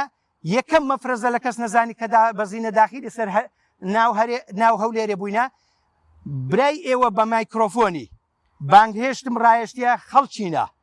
ئینتیفازەیە حکومەت نەما بڕۆنە سەر دائیرەکان ئاوایە ئەی چوینە ئەو پەرلەمانی ئێستا خەڵک تێدا دادەنیشی وەخت بۆ لەوێ شەهید بکرێم ئەو لەقەی کە ئێستا دائیرەی ئەمن بۆ وەخت بۆ لەوێ شەهید بکرێم ئەو معسکەرەی کە وەختەی مەکتەبی سیاسی بوو مەسەلەن برێن قاتع جێ شعبی پێدەرێ لە چەندان شوێر پێ بە پێچوینە سەر حتا گەیشتینە ناو معسکەری ئەو جا خەڵک لە دوای ئێمە هاتیە ئێستا بەندا لە فەزلی خوای بۆ خەڵک گومانی خراپمان پێ بە ئەگەر من لە حیزبەکی تر بامە بۆ دەژمێرم دەڵێ کەسێک ئاوارەبی لە دەرێ بەستخوا لێم قبولکەن یعنی ئەوە باس ناکەم دەڵێ لە دەرێبی 3 ساڵ پێش ئینتفاضەی ساڵێکی بۆ 5 ساڵ حسێبە و تەقاعود دەوی تەقاعودیم لە حکومەت نییە دەڵێ ئاوارە بی معاشەکی هەیە معاشی نییە دەڵێ بەرچیمیاکەت بی لە 1970 لە گوندی وەرێ مەلا بووم چیمیای لێدا من ڕێنمایی خەڵکم کرد 36 کەس وفاتیان فەرموو ینی منحەی چیمیاییم نییە خەڵک مثلەن بڵێن ڕۆژنامەنووسی هەیە منحەی ڕۆژنامەنووسیم هەیە نەک ڕۆژنامەنووسی هەرێمی کوردستان بووم یعنی ئەندامی فیدراسیۆنی نێودەوڵەتیم یعنی ئەندامی فیدراسیۆنی نێودەوڵەتیم هی ڕۆژنامەنووسان چەندان شتیوە ئێ باشە مەسەلم باشە من بۆ پارەی دەچمە بەغدایە گەنجایەتی خۆم ئەلحەمدولێلا بە وەزع سەرف کرد تازە بە پیری بچمەڵی بەڕێ ڕایەخەم داخەوە ناشرێن مەلایکەتی نواوە بە پشتیوانی خوا لە جەمعی مسلمان داین تەوجێه لە حزبی خۆمان وەردەگرین تەمسیلێکی باشی حزبی خۆمان دەکەین ئینشاڵە حزبی خۆمان سەربەرز دەکەین یعنی ئەوامیری حزبی خۆمان جێبەجێ دەکەین سەم و تامان لە بۆ حزبی خۆمان دەبێ بەڵام خەڵکی تر شەڕیەتی نەک لەسەر ئەوەی تەمتیلێکی باشکات لەسەرەوەی کە مەسەلەن بڕوا لەوێن دەرێ بەهرەمەند بی دوومان پێش ئێستا 18 سەفارەتیان دا کورد یەکێتی پارتی وە گۆشتی خێرێ لەما بینی خۆی دابش کرد بەڕەوای نەبینی سەفیرێک بداتە ئەوەی ئەتو دەڵێ 600 ونیە دەفەرمو 600 پۆستی باڵا 4 وەزیر سەرۆک کۆمار جێگیری سەرۆک پەرلەمان هەموو ئەو شتانەیان هەیە ئەی بۆ ینی مەسەلەن برێن تحقیقی حقوقی کورد ناکەن یعنی لە خەمی ئەوەدانین برای من لە خەمی ئەوەدانەکە ینی تەمسیلی خۆیان بکەن دکتۆر ئیدریس کۆمەڵ نایشارێتەوە کە پرۆژەیەکی ئیسلامیە و شەرمیشی لێ ناکە و بە بڵندیش بە سەربەرزیش ئەو کارە دەکات ئێستا دەبێ خەڵک ینی کۆمەڵ وەک باز دەکات سەرکردەکانی لە کەسی یەکەمەوە ئاخری پرۆژەکە پرۆژەیەکی ئیسلامیە کۆمەڵ تێیدا ئەو ڕێیگرتی دەبەر یعنی پرۆژەکە گەورەترە لەو کارێکە حیزب دەیکا وەک لە سەرەتاش باس بکرد هەر بارەگایەک هەر ڕێکخراوێک هەر سنتەرێکی کۆمەڵ دەکەی بەر لەوەی کاری سیاسی تێدا بکرێ کاری پەروەردە و بانگەوازی تێدا دەکرێت چۆن دەتوان ئەو پەروەردە و بانگەوازە لە بەرامبەر ئەم شەپۆڵەی دژە خێزان و تێکدانی خێزان و کۆمەڵگەیە پەرە پێ بدەن دوزار دەبێ پشتگیری هاوڵاتیان هەبێت داوا چییە چ دەڵێ ئەو کارەی کە جەنابەت باسی دەکەی ئێمە وەکو خەڵکی مسلمان تەبەن ئەوە بەر لە هەموو شتێک ئەو وەزیفەی پێغەمبەران بوو عەلەیهیمو سەڵات وەسەلام دوای شوێن کەوتوانیان ئێمە وەکو لایەنێکی ئیسلامی کە پارتێکی ئیسلامینە ئێمە حیزبایەتیەکەمان بۆ خزمەتی دینەکەیە و لەو ڕێگەشەوە ئێمە خزمەتی زۆر گەورەمان بە کۆمەڵگەی خۆمان کردیە و ینی پێویستە لەسەر دانیشتوانی شاری هەولێر ئەمن ینی ڕووی قسەم لەوانە کە خەڵکی هەولێر خەڵکێکی دیندار و مەحافزکار و ینی هەمیشە بەخەم دینەوە بووە پێویستە لە سەریان کە خەڵکانێک هەڵبژێرن کە ڕنگدانەوەی ئاکار و ڕفتار و هەولێریاتی بی بەڵێ خەڵکێک کە پابند بێ بە ئاکار و ڕفتارە بەرزەکان و بەها پیرۆزەکانی ئیسلام و خەڵکی هەولێر نەک خەڵکانێک کە برەو بە بەدڕەوشتی بدا و ئەگەر تەمەشا دەکەین ینی دەسەڵاتی حاکم لە شاری هەولێر مەسەرەن ئێستاکە کەسێک بێ مەسازێک بکاتەوە کافتریای بکاتەوە شوێنی بەدڕەوشتی بکاتەوە کە ئێمە هەمان ئێستا لە هەولێر ڕێگری زۆری لێ دەکرێت بەڵام لە ئەگەر بتەوێ لقێک یا سنتەرێک بکەیتەوە یە ڕێکخراوێک کە خزمەت بە ئاکار و ڕفتار و ئاین و دینی ئەو خەڵکە بکاتن ڕێگری لێ دەکرێتن حەقی وادا خەڵکی هەرێمی کوردستان خەڵکی هەولێر بە تایبەت و دەسەڵاتیش تەنانەت دەسەڵاتیش حەقی وای مەمنونی ئێمە بێ کە تا چی سوود بەخش و خاوەن ئاکار و ڕفتاری بەرز پێشکەشی ئەو کۆمەلگایە دەکەین ڕێگری لەوە دەکەین کە ئەو خەڵکە لاڕێ بێتن چونکە ئەگەر بێت حەز دەکەیت بتوان راپۆرتێک پێشکەش کە بچن سەردانیشی مەیدانی سزنەکان بکەن بزانن لە هەرچی بەدڕەوشت و دز و ئالوودەی مادەی هۆشبەر لە هەر هەموو سزنەکان بگەڕێت تاکە ئەندامێکی کۆمەڵی دادگەری دەبینیەوە تێدا بە تەحەداوە دەیڵێم من ڕۆژێکیان لەگەڵ کە دکتۆر بێستون بوو بەیەکەوە بوون لەگە یەکێ لە بەرپرسە ئەمنیەکانی شاری هەولێر ئاوە باسی ئەو بەرفراوان بوونی ئەو دیاردێ ئالوودەبوونی گەنجان کرا وتم وڵای لەوانەیە ئێمە کەمی تێدا بوتینەوەڵ ئێوە هەرنیتانە بە شاهێدی خۆی یعنی حەقیوایە دانیشتوانی شاری هەولێر ینی پاڵپشتی جددی ئێمە بێتن کە ئێمە نوێنەرایەتی دینەکەیان دەکەین نوێنەرایەتی هەولێرێکی پاک دەکەین و خەڵکێک پێشکەش بەوان دەکەین کە خەڵکێکی مولتەزیم خەڵکە کە لاڕێ نەبێ ئەگەر ئێمە لە ڕێگای ئەو خزمەتەی کە بە پێیان دەکەین لە ڕێی بارێگاکانمانەوە سنتەرەکانمانەوە ڕێکخراوەکانمانەوە کەناڵەکانمانەوە ئێمە نەبین منداڵەکانیان ڕۆڵەکانیان هەموو لاڕێ دەبن دوایە دەبێ خەرجێکی زۆر بکەن بازێکی زۆر بدەن لە ئەنجامی ئەوەی کە ئەگەر ئێمە نەبین لەو مەدانەدا بگرە دەسەڵاتیش دەبێت وڕاو سزنان ئەو بە میلیۆنان دلار ماگانە لی سرف دەکرێتن لە ئەنجامی تێ لە ئەندامی خەڵکی لاڕێە خەڵچێک کە شوێن ئەو ڕێنمایانەی ناکەوێت کە ئێمە پێشکەشیان دەکەین و ئەو خزمەتانی کە ئێمە پێشکەشیان دەکەین کەواتە زۆر لە کاتی بانگەشەی هەڵبژاردن و هەڵمەتی هەڵبژاردن و ڕەنگە زۆر یان بەشێک لە هاوڵاتی هەوی چاوەڕێ ئەوە بڵێ کۆمەڵ چی کردێ لە بۆ من کە ڕەنگە دوازار ئەگەر بیرێکی لێ بکەینەوە بە شێوەی ڕاستە و خۆ ئەگەر پارە نەچوویتە گیرفانی خۆ بە شێوەی ناڕاستە خۆ ئەوەی کە باست کرد بەشدار بە پشک و بەشی هەبووە لە کەناڵەکانی ڕاگەیاندن لە بارەگاکان لە هۆشیارکردنەوەی کۆمەلگا کە بۆ نمونە بەرپرسەکانیش بەرپرسە ئیداریەکانیش دان بەوەدا دەنێن کە ئیسلامیەکان ڕۆڵیان هەیە لە کۆمەلگا هەر ینی مامۆستا محەممەد ینی بەرپرسی باڵایان بەس لە مەزلیسێکی داخراودا ینی شوێنێک ینی بەرچاونا شاهدیەوەیاندا و ینی تەنانەت جارێکیان یەشێ لە بەرپرسەکانی ئەو زۆنەی خۆمان کەناڵی کۆمەڵمان مەحەلیەکە نەبوو لەگەڵ یەشێ لە بەرپرسانی ئێمە ئەوە بێکەوە دانیش بگوتی ئەرێ ئەوە کەناڵە بۆ ڕاوەستاوە چەند ڕۆژێکە جا ئەو بەرپرسێمە گوتی بە تۆ چیە تۆ سوانی ئێمە کەناڵی ئێمە هەیە نییە ئیش دەکا ئیش ناکا گوتی چۆن نازانمەڵە لە ماڵێ لێ ناگەرم لە غەیری کەناڵی ئێوە هیچ کەناڵێکی تر بکرێتەوە بەڕاستە وتی بەڵێ بوتی بۆ من ئەگەر ڕێزکیەکەم گرتیتە بەر و تازە تێ ئاڵاوم بەڵام قبول ناکەم منداڵەکانم بەدڕەوشت و لا ڕێ دەرچن تەنانەت ئامادەی دەربڕی بگوتی ئەگەر کێشە پارەیە ئامادەم هاوکاریشتان بکەم یعنی حەقی وایە خەڵکی هەولێر ینی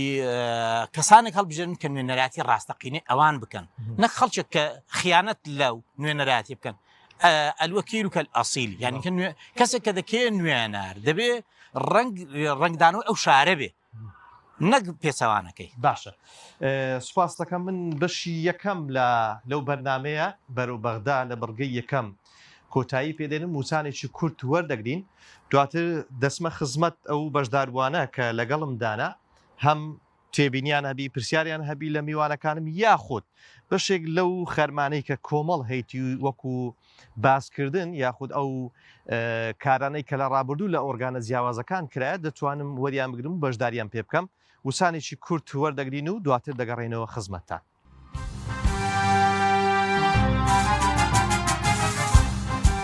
خۆشحاڵم کە لە بڕگەی دووەمی بەرنامەکەمان بەرەو بەغدا دەگەم بۆ خزمەت ئێوەی بەڕێز خۆشەویست وەک وتم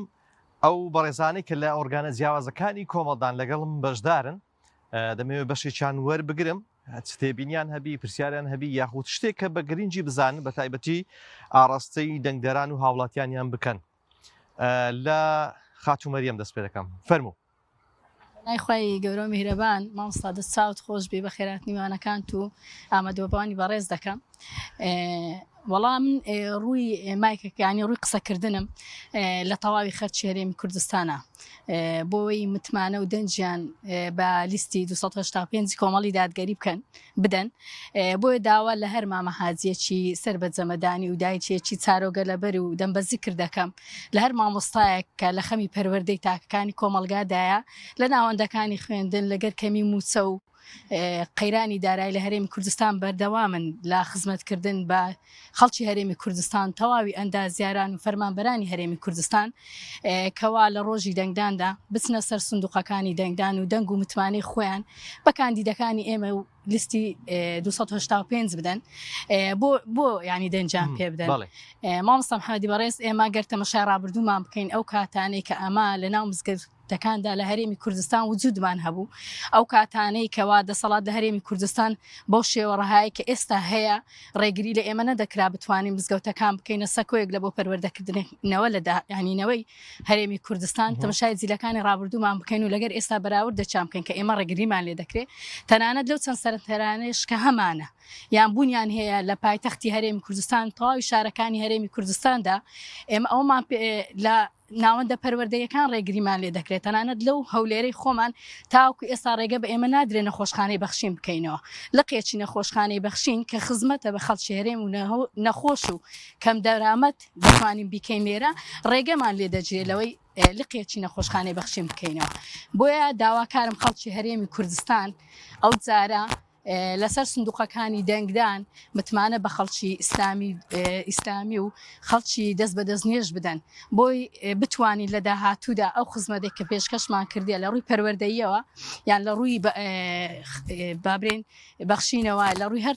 پرۆژەکانی کە هەمان بووە و خزمەت بە تاک بە تاچی کۆمەلگا کرا بێ جیاوازی ئەوە نەبووە تەنها خزمەتەکەمان تەنها لە بۆ خەڵکی هەرێمی کوردستان خەڵکە ئیسلامیەکە بوو بێ بەڵکو بۆ تەواوی خەرچی هەرێمی کوردستان بە وەکو چۆن خەڵک متمانە بە ئێمە دەکا منداڵەکانی خۆی بە ئێمە بسپێرە لە سەرتەرەکانمان ئاواش متمانەمان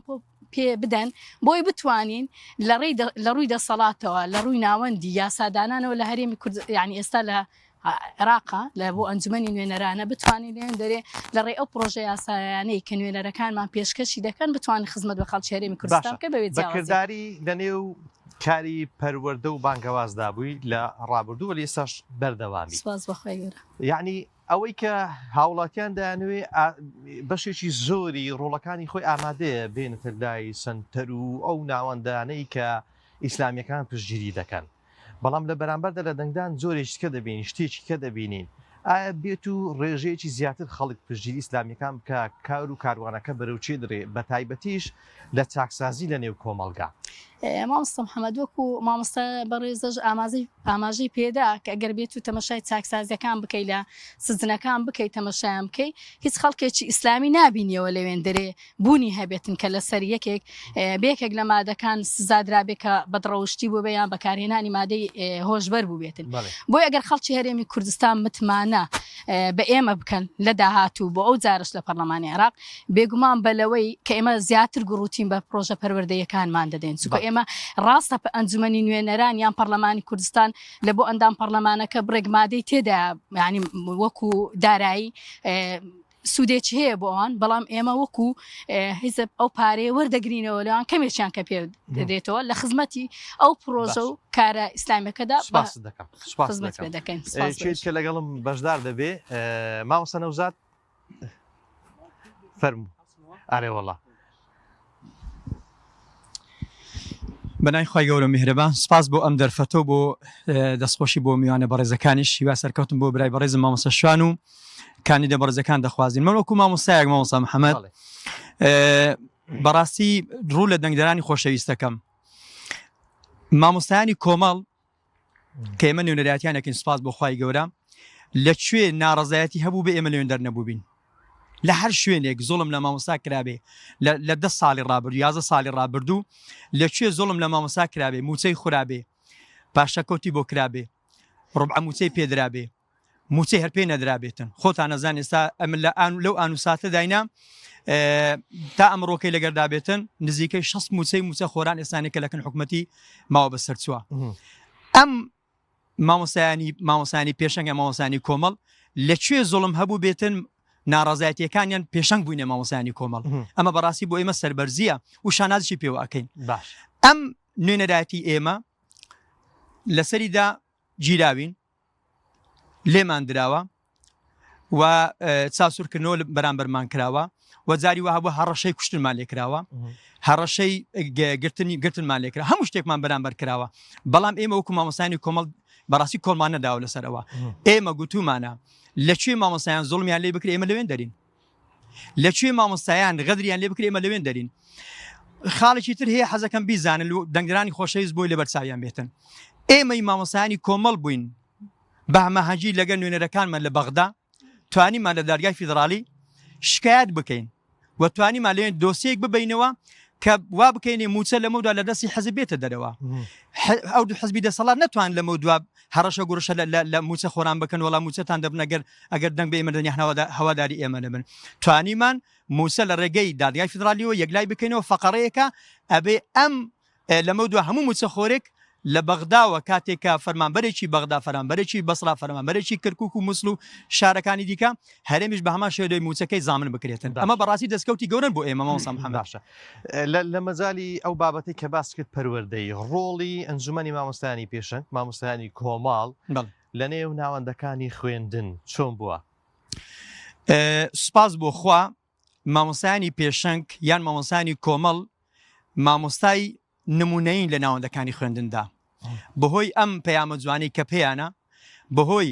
ئەم دینە جوانەی ئەم ڕیسالە جوانی کە پێیانە توانیویانە نمونەی دەستپاچی نمونەی ئەدەب و نمونەی داعی لە پاڵ وانەکانی خۆیان توانیویانە داوەش بکەن لە ناوەندەکانی خوێندندا نمونەی جوامیری بووینە نمونەی ڕێز و حرمەت بووینە بەرامبەر بە قوتابیان و بەرامبەر بە خوێندکاران و ئیداری قوتابخانەکانیش بە هەمان شێوە بەڕاستی سەرپەرشتیارانی بەڕێز و مامۆستایانی ڕاهێنەریش کە خۆدێکی لە مامۆستانی ڕاهێنەر هەموو شاری من بۆدن کە مامۆستانی پێشنگ مامۆستانی کۆمەڵ جوانترین نمونە لە ناوەندەکانی خۆن پێشکەش کردووە دایک و باوکەکان شیارن بۆ ئەوە دایک و باوکەکان کاتێک کە دێن پرسیار دەکەن دەڵێن فلان مامۆستا منداڵەکەمان لە ماڵی زۆر مەتحی دەکا ئەڵێ مامۆستایەکی زۆر یعنی بە جوانی پەروەردەی کردوین لە پاڵ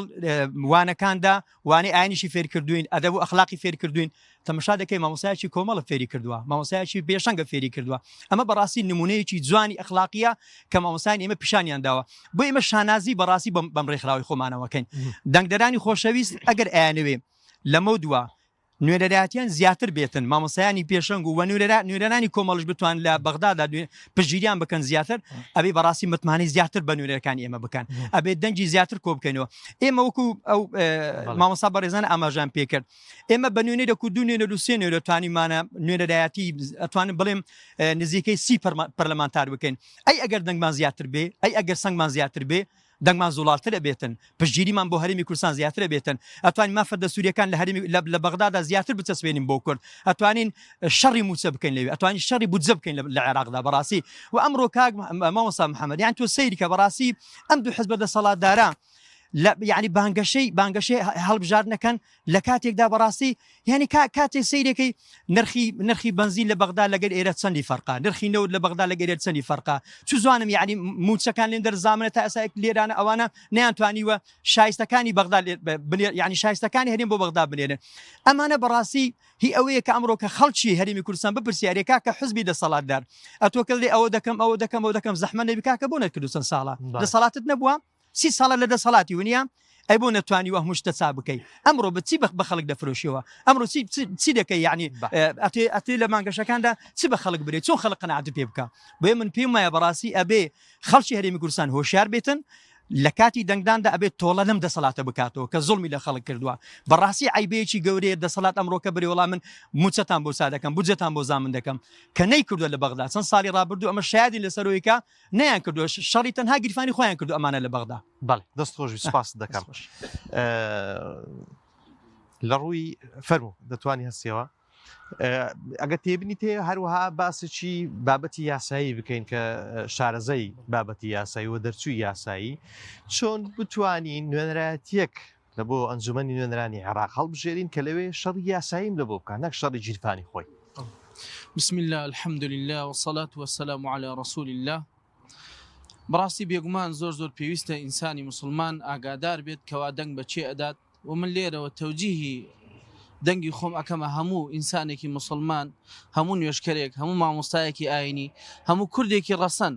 کە دەنگ بدات بە حیزبی کۆمەڵی ئیسلامی کوردستان ژمارە 285 لەبەر ئەوەی زامنی پاراستنی مافەکانیەتی زامنی پاراستنی ئاداب و ئەخلاقی ئەم وڵاتەیە بەڕاستی تاکە حیزبە کە بتوانێت زامنی ئەو مافانە بۆ هەموو گەلی کورد بکات و لێرەوە تەوجیهی تایبەتی خۆم ئەکەمە هەموو مامۆستایەکی ئاینی کەوا دەنگی خۆی هەڵبڕێت کەوا حەق بێژ بێت و حەقەکان ڕوون کاتەوە بۆ هەموو خەڵکی کوردستان کەوا دەنگ بدرێت بەو کەسەی کەوا بەو لایەنەی کەوا ئەم دینە و ئەم ئەخلاقە بۆ ئەم میلەتە ئەپارێزێت چکە بەداخەوە ئێمە وەکو شارەزایەک لە بواری یاسایی و تێکەڵبوون لەم کۆمەلگایە و تێکەڵبوون لە دادگاکان ئەوەی لە دادگاکان ئەگوزەرێ کارەساتە و بێگومان هۆکاری سەرەکیشی یاسادانان بوو بە پلەی یەکەم بەڵێ چونکە یاسادانان کۆمەڵێک یاسا و بڕگەی هێناوە کە دژ بە ئاداب و ئەخلاق و عورفی کوردەواری و ئیسلامەتیە کە ئەمەش بۆتە هۆکاری زۆربوونی کێشەکان بە شێوەیەکی گشتی کە ڕێژەیەکی کەمی ئەندامی پەرلەمان لەلایەنی ئیسلامیەکان لەوێ حزوریان هەبووە بۆ زۆر یاسایەک دەردەکرێت کە دوجار دەبی هەمووان پێوە وەکو مامۆستایان ئاماژیان پێکرد کۆمەڵە یاسایەک دەرچووە لە غیابی کەمی دەنگ و سەنگی لایەنی ئیسلامی لایەنی کوردی ڕەسەن لە پەرلەمانە کە بۆتە هۆکاری پێکدادانی کۆمەلگا کە بۆتە هۆکاری شڵەژانی کۆمەلگە بەڕاستی بۆیە لێرە شەوە یەک تەوجیهی کە ئەەکەم بۆ هەموو خەڵکی کوردستان داوا ئەەکەم کەوا بڕوا بکەن بەوەی کەوا منطیق لەگەڵ منطیقە ئەگوزەرێ ینی پێغەمبەری خوا عليه الصلاة والسلام ئەفەرمێت الساكت على الحق شەیطان ئەخرس واتە ئەو کەسی کەوا لە حەق بێدەنگە بێت شەیتانێکی لاڵە و پێم وایە هەر کەسێک کە لەم دەنگدانەیە بڵێ دەنگ نادەم ئەوە شەیتانێکی ئەخرەسە جا ئەگەر کەسێک بێ بە ناوی مامۆستای ئاینیەوە ئەگەر کەسانێک بێت بە ناوی تەدەیون و دینداریەوە چونکە ئێمە زۆر باش ئەزانین کە لەم ڕۆژانەیە کەسانێک دەهۆڵەکانیان گەرم ئەکەنەوە ئەو دەنگانەیان زوڵاڵ ئەکەنەوە کەوا دەنگدان حرامە ئێمە ئەزانین ئەمە هەمووی مەسلحەتێکە بۆ گیفانی کەسانێکی علمانی و غێری ئیسلامی بەڕاستی سپاس دەکەم دواتر بەڕێزی دیکە وەردەگرم گفتوگوۆیە دەکەم دواتر وەرتان دەگرم ڕووباخان دەمەوێت بێمە لای جەنابەت دەبینین جۆرێک لە مامەڵە لە نێوان هەرێمی کوردستان و لەگەڵ بەغدا هەیە بە تایبەتی ئەو جێبەجێکردنی هەندێک یاسا هەیە لە هەرێمی کوردستان کە کوت و بەندی هاوڵاتیانی هەرێمی کوردستانی کردیە لە زۆری باج و ڕوسومات لەسەر هاوڵاتیان کە بێگومان دوزار ئەوانە یان بەپی ڕێنمایی لە ئەنجومەنی وەزیران دەرکراوە یاخود بەپی یاسا لە نێو پەرلەمانی کوردستان دەرکراوە بەڵام بەپێچەوانەوە بەشێکی زۆر لەو یاسایانەی کە لە ئەنجومەنی نوێنەرانی عێراق هەیە هاوکاری و کۆمەچی هاوڵاتیانە پشتگیری هاوڵاتیانە ینی جۆرێک لەو دووفاقیە و دوولایەنی هەیە چۆن بتوانین نوێنەرایەتیەک ئاڕاستەی ئەنجومەنی نوێنەرانی عێراق بکەین کە درک بەو ڕاستیە بکەن لەوێت جۆرە یاسایەک دەربکرێت کە لێرە ئەنجومەنی یان حکوومەتی هەرێمی کوردستان پێوە پابند بکرێت بەڵێ وڵا شتێکی باشت باس کرد مەسەلەی باج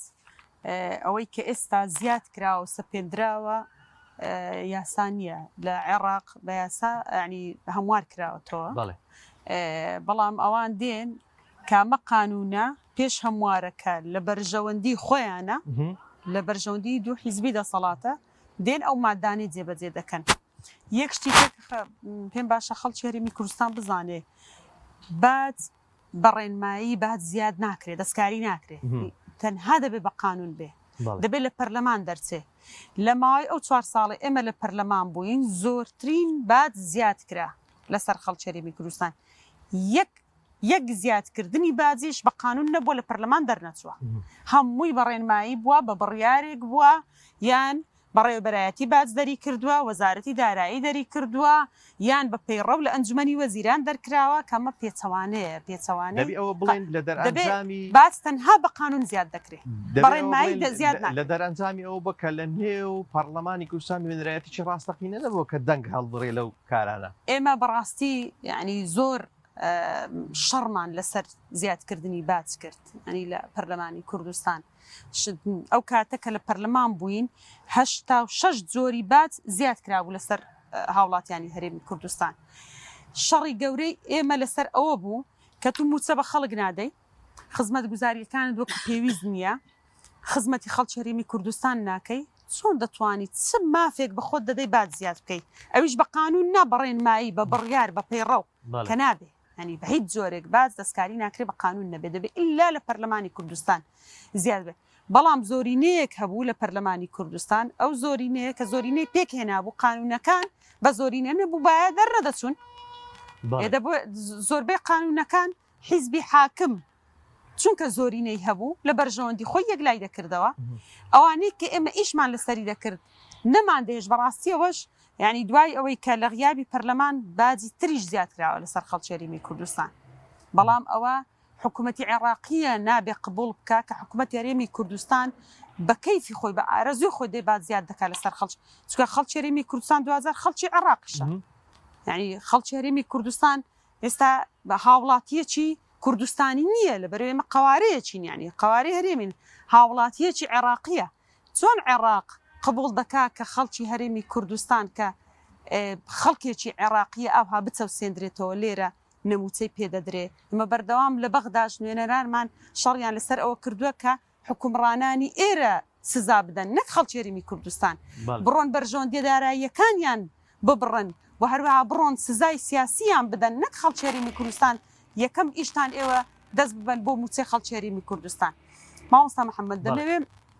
باز لەوە بکەم چۆن باد زیاد ناکات چۆن خەڵک ناچەوسێتەوە کە دەبین لە هەرێمی کوردستان قواری هەرێم لە ژێر مەترسیەکی زۆر گەورەدایە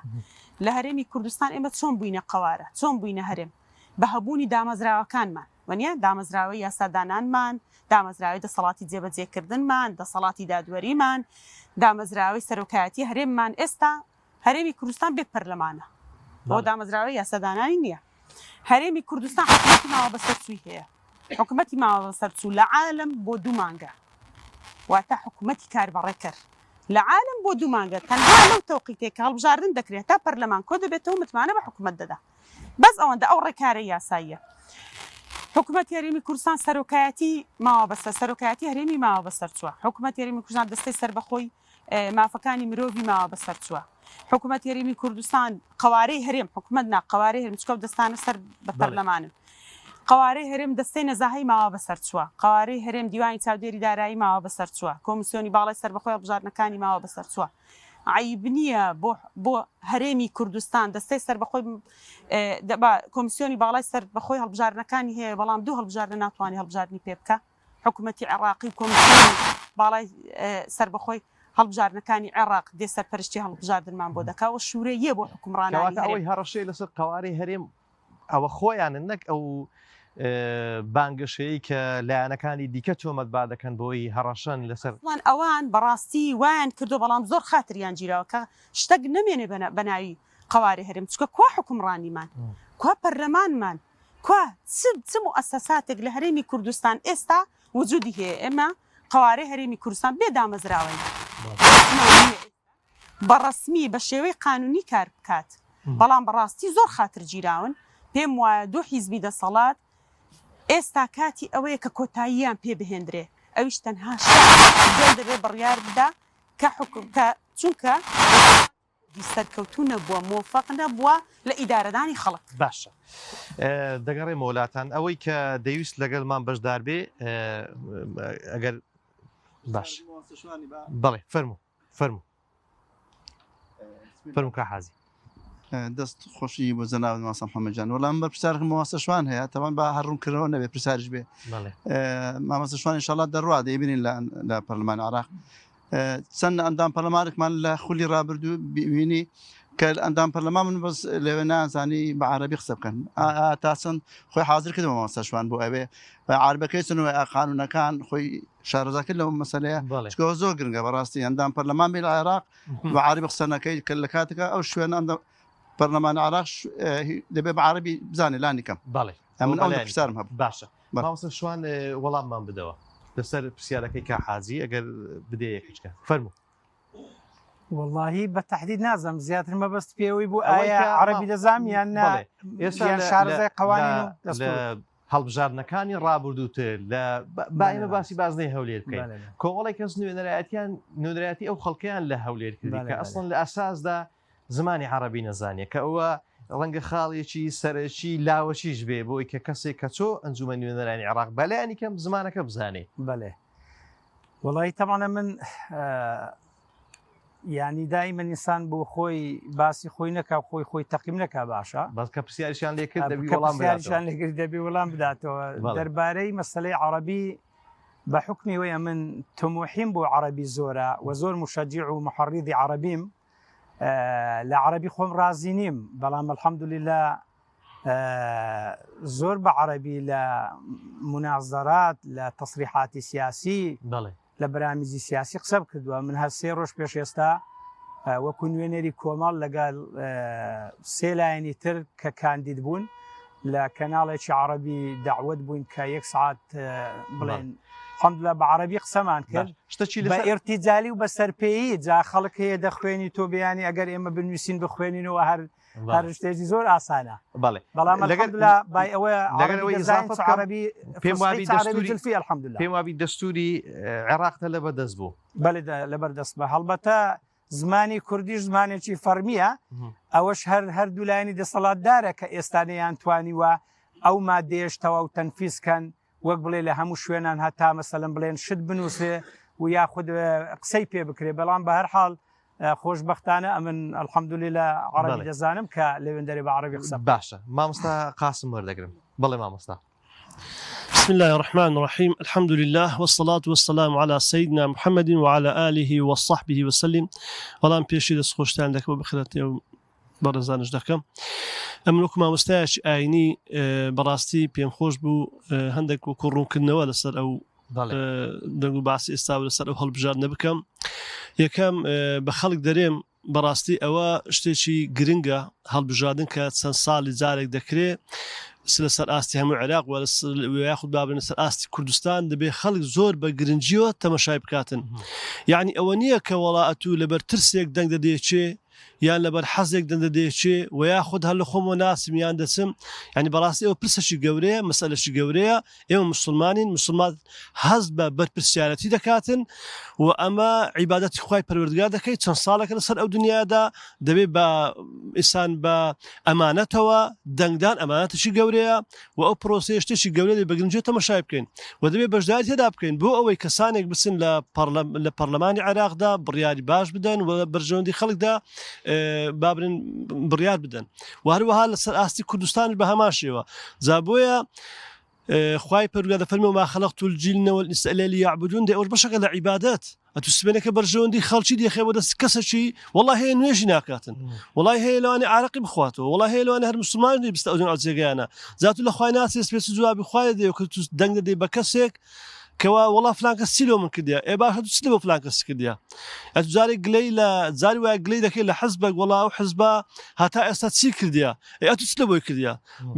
بیست ئەندام پەرلەمانی هەبوو لە کوردستان دا بیست ئەندامی هەبووە بابرین لە عێراق ئێوە نیە وەرە ئەتوش دە جارێک سەود بدا بابرین لایەنێک کەوا ئیدعای ئەوەی دەکاتن کەوا بەرنامەی مسلمانانە و دەرێ خزمەت دەکەن جارێک بە پسی کورسیبینی وەنیە باسر کورسیبین جا ئەو کاتە گلەی لێ بکە برێت چی کردیا جا بۆیە پێغەمبەری خوا دەفەرمێ صلی الله علیه وسلم كلكم راع وكلكم مسؤول عن رعيته ئێوە هەمووتان بەرپرسیارن پرسیارتان دەکرێتەوە و بەرپرسیان لێ کە بەدەستشتاندا هەیە جا بۆیە داوا دەکەم کە خەڵک بچی لە بۆ دەنگدان و دەنج بداتە بە کەسێک کە لە دوا ڕۆژدا لە قیامەتدا برێ وڵای خۆیان من لەبەر تو دەنگدا فلان کەسی جا خۆگەر کەسەکە وەکو پێویستیش کاری خۆی نەکرد تۆ بەرپرسیار نابی چۆن لە مامۆستایەکی ئاین دەپرسی قەزیەکت هەیە فتوایەکت دەوێ کە فتوایەکەت وەرگرت تۆ بەرپرسیار نابی لە قیامەتدا لەبەرەوەی مامۆستای ئاینی بووە جا بە هەمان شێوە کەسێکەوە ڕووی لە خوایە و بەرنامە منهەجی مسلمانانەیە تۆ گە دەنجت بێدا دامەنا کەسەکە وەکو پێویست کارە کرد تۆ وەکو قیامەت کاری خۆت کردیە و پاداش لەسەر هەیە وەسەڵ الله وسلم مسلم دەست خۆش بیاخوا کاک لوقمان وەردەگرم دێمە خزمەتت کاک لوقمان فەرموو دەست خۆش مامۆستا محەممەد بۆ سازدانی و بەرنامەیە پرسیارەکەم ڕاستەی مامۆستا شوان دەکەم کە وەکو سەرۆکی لیست لەو بازدەیە خۆی هەڵبژاردووە پشتیان بخوا کۆمەڵی دادگەری دەبێتە مفاجایی و هەڵبژاردنە و سەرجەمتان ببین لە ئەنجومەنی نوێنەرانی عێراق پرسیارەکەم ئەوەیە کە لە 2014ەوە خەڵک یەک لە کێشە هەرە گەورەکان لە هەرمی کوردستان بەتایبەت چینی موچەخۆران بەدەست گرفتی موچەوە دەناڵێنن هەر موچەخۆرە و دایان موچەی لای حکوومەت پاشکەوت کرا و هیچ مەسیری دیار نییە کە ئەو موسایان پێدێتیان نا وەکو کۆمەڵی دادگەری یان وەکو جەنابەت کە ئینشاڵڵا لە پەرلەمان خۆت دەبینەوە هیچ بەرنامەیەک فکرەیەک یاخود پرۆژە ئاسایەک بۆ بابەتە لاتان گەڵا لەبەوە کە کاری لەسەر بکەن ببنە فریاد ڕستێک بۆ میلەتە کە موچەکانە لە مەودا زانن بێت دواتر ماوەسە شوان وەڵامی دەوە بە کاک هۆشنگ وەردەگرم کاک هۆشنگ فەرموو. بەناوی خوای بەخشندە و میهرەبان پێشەچی دەستخۆشتان لێ دەکەم بە خێراتنی هەموو ئەو برایانە دەکەین. وەڵای من پرسیارێکمە بوو لە مامۆستا شوانی لە بەرنامەی کاری چی هەیە لە بۆ گەنجان. دیارە لە هەرێمی کوردستان گەنجان بە تاواتی فەرامۆش کراون. دیارە لە هەر وڵات و هەر دامەزراوەیە گەنج بە بڕبڕی پشتی ئەو دامەزراوێ دادنێ، بەڵام بەداخەوە تەماشا دەکەی لە هەرێمی کوردستان گەنجان بە تاواتی فەرامۆش کراون و ساڵانە تقریبا 50,000 لە قوتابیانمان تەخەڕوز دەکەن و خوێندن تەواو دەکەن پاش ئەو هەموماندی بوونە، بەڵام تەماشا دەکەی کەسیان دانامەزرێن و هەتا بگرە یەکەم و دووەم و سێمیش لەو قوتابیانە دانامەزرێن و ساڵانە گەنجانێکی زۆر بە لێشاو تەماشا دەکەی کۆز دەکەن بەرەو دەرەوەی وڵات و بەرەو ئەوروپا دەڕۆن و ئامادەنە ئەو گەنجانە لە دەریای ئیجە بخنچێن و ببنە خۆراکی ماسوع و دەکان، بەڵام ئامادەنینە لە وڵاتێک بمینێنەوە کە وڵاتی خۆیەتیان کە بە زمانی خۆیان لێرە قسە دەکەن. یعنی بەداخەوە لێرەوە داواکارین لە ئەندامان و لە نوێنەرانی خۆمان بە تاوەتی پارپشتی گەنجان بکەن و کارێکی جدی بکەن و چیتر گەنجانمان فەرامۆژ نەکرێن. بەڵێ بەڕێزی تکە وەردەگرم. بەڵێ فەرموو. میهرەبان هەم پرسیارێکم هەم چەند ڕوونکردنەوە شتێکیش. پرسیارەکەشم بۆ مامۆستا شوانەوەیە کە مامۆستای گیانێمە لە جەمێکی ئیسلامی و پاشخانێکی ئیسلامی جیادی داین، ئایا جەنابەت تا چەند لەو حاڵەتەدای کە هیچ بڕیارێک دەرنەچێ دژی حکمی ئیسلام بێ، ئایا ئەو پاشخانەتان هەیە جەنابتان بزان ئەو بڕیارە بزەب دژی حکمی ئیسلامە؟ چونکە لە مادەم لە ناو جەمێکی واین پێویستە ئەوە هەبوو بێ. پاشانیش کە ڕووی خۆمان دەکەینە ئەم دەسەڵاتە و لە ڕێگەی مایکی پێیامەوە قسەکانمان دەگەینین، ئەوەیە کە هەتا ئێستاکانە ئێمە وەکو دانیشتوێکی خەڵکی هەولێر ینی نیشتەجێی شاری هەولێر ینی بەسە ینی تەنگمان خواردووە دڵمان پەست بووە لەو هەموو ماسکی درۆینەی خۆشگوزەرانی و ئارامی و هاوسەنگی و ڕێگەوبان و جادە و ینی ڕێگەوبانەکانمان دیارە. ئێمە لە نەحیەی دارەت و یەک فەرمان دەرچوو بێک فەرمانی شارەوانی جادەیەکی تەواو دوور و درێژ بکرێتە پرۆژە و جێبەجێ بکرێت پێشی دەنگدانی کوردستان کە ساڵی زیاترە باشە. هەرە و جادەیە بە 5-6 مەقتع کرا، هەر جاری و مەقتعێک و کۆمەڵێک ڕیبات لە ملداهات و دەیان پسراند و پرۆژەی یەکەممان، پرۆژەی دووەممان، پرۆژەی سێمان هەموو 50 مەتر 100 مەتر تاویان دەکرد بۆی بڵێن فلانە ئەوەندە پرۆژەیە حساباکەتەکەی زیاد بووە و هەمووشمان ئێمە وەکو گەنجانی هەولێر و قوتابیانی هەولێر چاومان دەبینێ بە هاوردەکەن و هەموو عارە بە پێپەتی و ینی ڕاقیسە و ئەو شتانە کە کوڕە مەسوولەکانی ئەوانن لەسەر حسابی ئێمەی گەنجی هەولێر ینی پێشیان دەخەن و ینی دەیانکەنە وازیە. بەڵام لە کۆتاییدا دەمەوێت ئەوە بڵێم خەڵکی تا لوتیان هاتووە، ینی شەر نییە ئەوەی کە تەنها لە پشتیوانە بە زەختە، چکە ئێمەش وەکو کۆمەڵ دام و دەستگامان هەیە ڕێکخراومان هەیە دەتوانین لە ڕێگەی بەخشینەوە زەخت لەو کەسانە بکەین کە موچیان دەدەینێ بڵێن فەرم و توش تەسکەرە بێنە هەوێ بێنە هەوەی حزبی دەرکە بەو شەرتە موچەت دەدەینی. بەڵام ئێمە کە دەست بە دەستنێژ و ینی پەروەردەکرا و ئیسلام دۆستین ئەو شتانە ناکەینە عادەت و قیاس. مێلەکەودایشدا سوپاسان دەکەم و پرسیارەکەشم هەرەوە بوانسەشان ئەو پرسیارانی کە کردیان ئەگەر بە خێرایی وەڵاممان بدەیەوە فەرموو. بەناوی خۆی بەخشندەی میهرەبان هەڵبەتە بە حکمی وەی سێ پرسیاری وەک دەڵێ وەجیه و گرنگ ڕوو لە من کرا و بە حکمی وەش کە سەرۆک لیستم پێم خۆشە فەرفەتم پێ بدەی وەڵامیان بدەمەوە. سەرەتا سەبارەت بە پرسیاری مامۆستا لوقمانی سەبارەت بە موچەوانە چ دەکەین، من وەکو مەبدەئێکی گشتی بۆ وەڵامی پرسیاری هەموو بەڕێزان دەڵێم طبعاً ئێمە دەبێ لەوێ بە پشتیوانی خوای گەورە لە ڕێی یاسا و لە ڕێی پەرلەمانەوە کارەکانمان بکەین. طبعاً ئەمە کە دەچین لەوێن دەرێ بە پشتیوانی خوای گەورە ئەمە دەتوانین لە دوو شوێنەوە لە دوو ڕێگەوە دەور ببینین، یەک لە ڕێی پەرلەمان، دوو لە ڕێی حکوومەت، چونکە حکوومەت وەلید و زایندەی پەرلەمانە. حکوومەت منەفیزی پەرلەمانە پەرلەمان مهەیمین و هەژموندارە بەسەر حکوومەت ئەو یاسایانەی لە پەرلەمان دەردەچن حکوومەت بەرجەستەی دەکا و جێبەجێ دەکاتواتە تەسیید و تەنفیزی دەکاتن بۆیە وەکو تێبینی دەیڵێم ئەمە لەوێن دەرێ گریمان چەند پەرلەمانتارێکی کۆمەڵێن دەبێ بە تەضامن و هەماهەنگی لەگەڵ کوتەلەکانی تر ئەو کوتلانە چەهی کورد بن بۆ هەندێک شتی باش و گشتی و خطوتی عام و خطوتی عریض چ لەگەڵ یعنی پەرلەمانتارانی تریش بی دەربارەی برێن ئیش دەکەین دەربارەی مەسلەی موچە طبعا ئەوە هیچ کە حکوومەتی هەرێمی کوردستان یعنی تاڕادێک خەتابارە کە ئەو موچەیە نادرێت چونکە بە پێی ئیحسائیات لە کۆمەڵێک یعنی مەسادیری برێن دارایی بەقەد ئەوە موچە هەیە کە هەرێم بتوانی موچەی بدا بۆ نمونە لە ڕێی دەڕایی پارەیەکی باشی دێتە دەست لە ڕێی گەماریک واتە گومرگەکان پارێکی باشی دێتە دەست مەسەلەن بڵێن لە ڕێی ئەو نەوتەی کە بە قارچاق دەیفرۆشی پارەیەکی باشی دێتە دەست و هەروەها لە ڕێی هاوپەیمانانی نێودەوڵەتی کە دەداتە هێزی پێشمەرگا ئێستاش دەیدا ینی دەڵێن بەقەد ئەوە دەکا کە بتوانی مەسەلەن برێن موچەکە بدا ڕاستە لە ڕابردوو هەرێم لیستێکی تەقدیم کردووە کە 1,225,000 موچەخۆر بووە بەڵام عراق اعتراف بە یعنی نزیک 700,000 کەسی دەکات لەبەرەوەی مردووی تێدا بووە دووبارەی تێدا بۆ بیانی و ئەوانەی تێدا بووە لە سەردەمی نوری مالیکی کە لێرە هەردوو سەرۆکی هەردوو لایەنی دەسەڵاتدار ئیدی تەزدیری نەفتیان کرد گوتیان ئەمە ئابووری هەرێمی کوردستان سەر بەخۆ دەکەین و دەیبینە سەر نەخشەی جیهان سەرۆک وەزیرانی ئەوسا لە عراق نوری مالیکی بوو گوتی نەود بە پێی دەستور واتە مەعادینی ژێرزەوی هی هەموو هاوڵاتیانە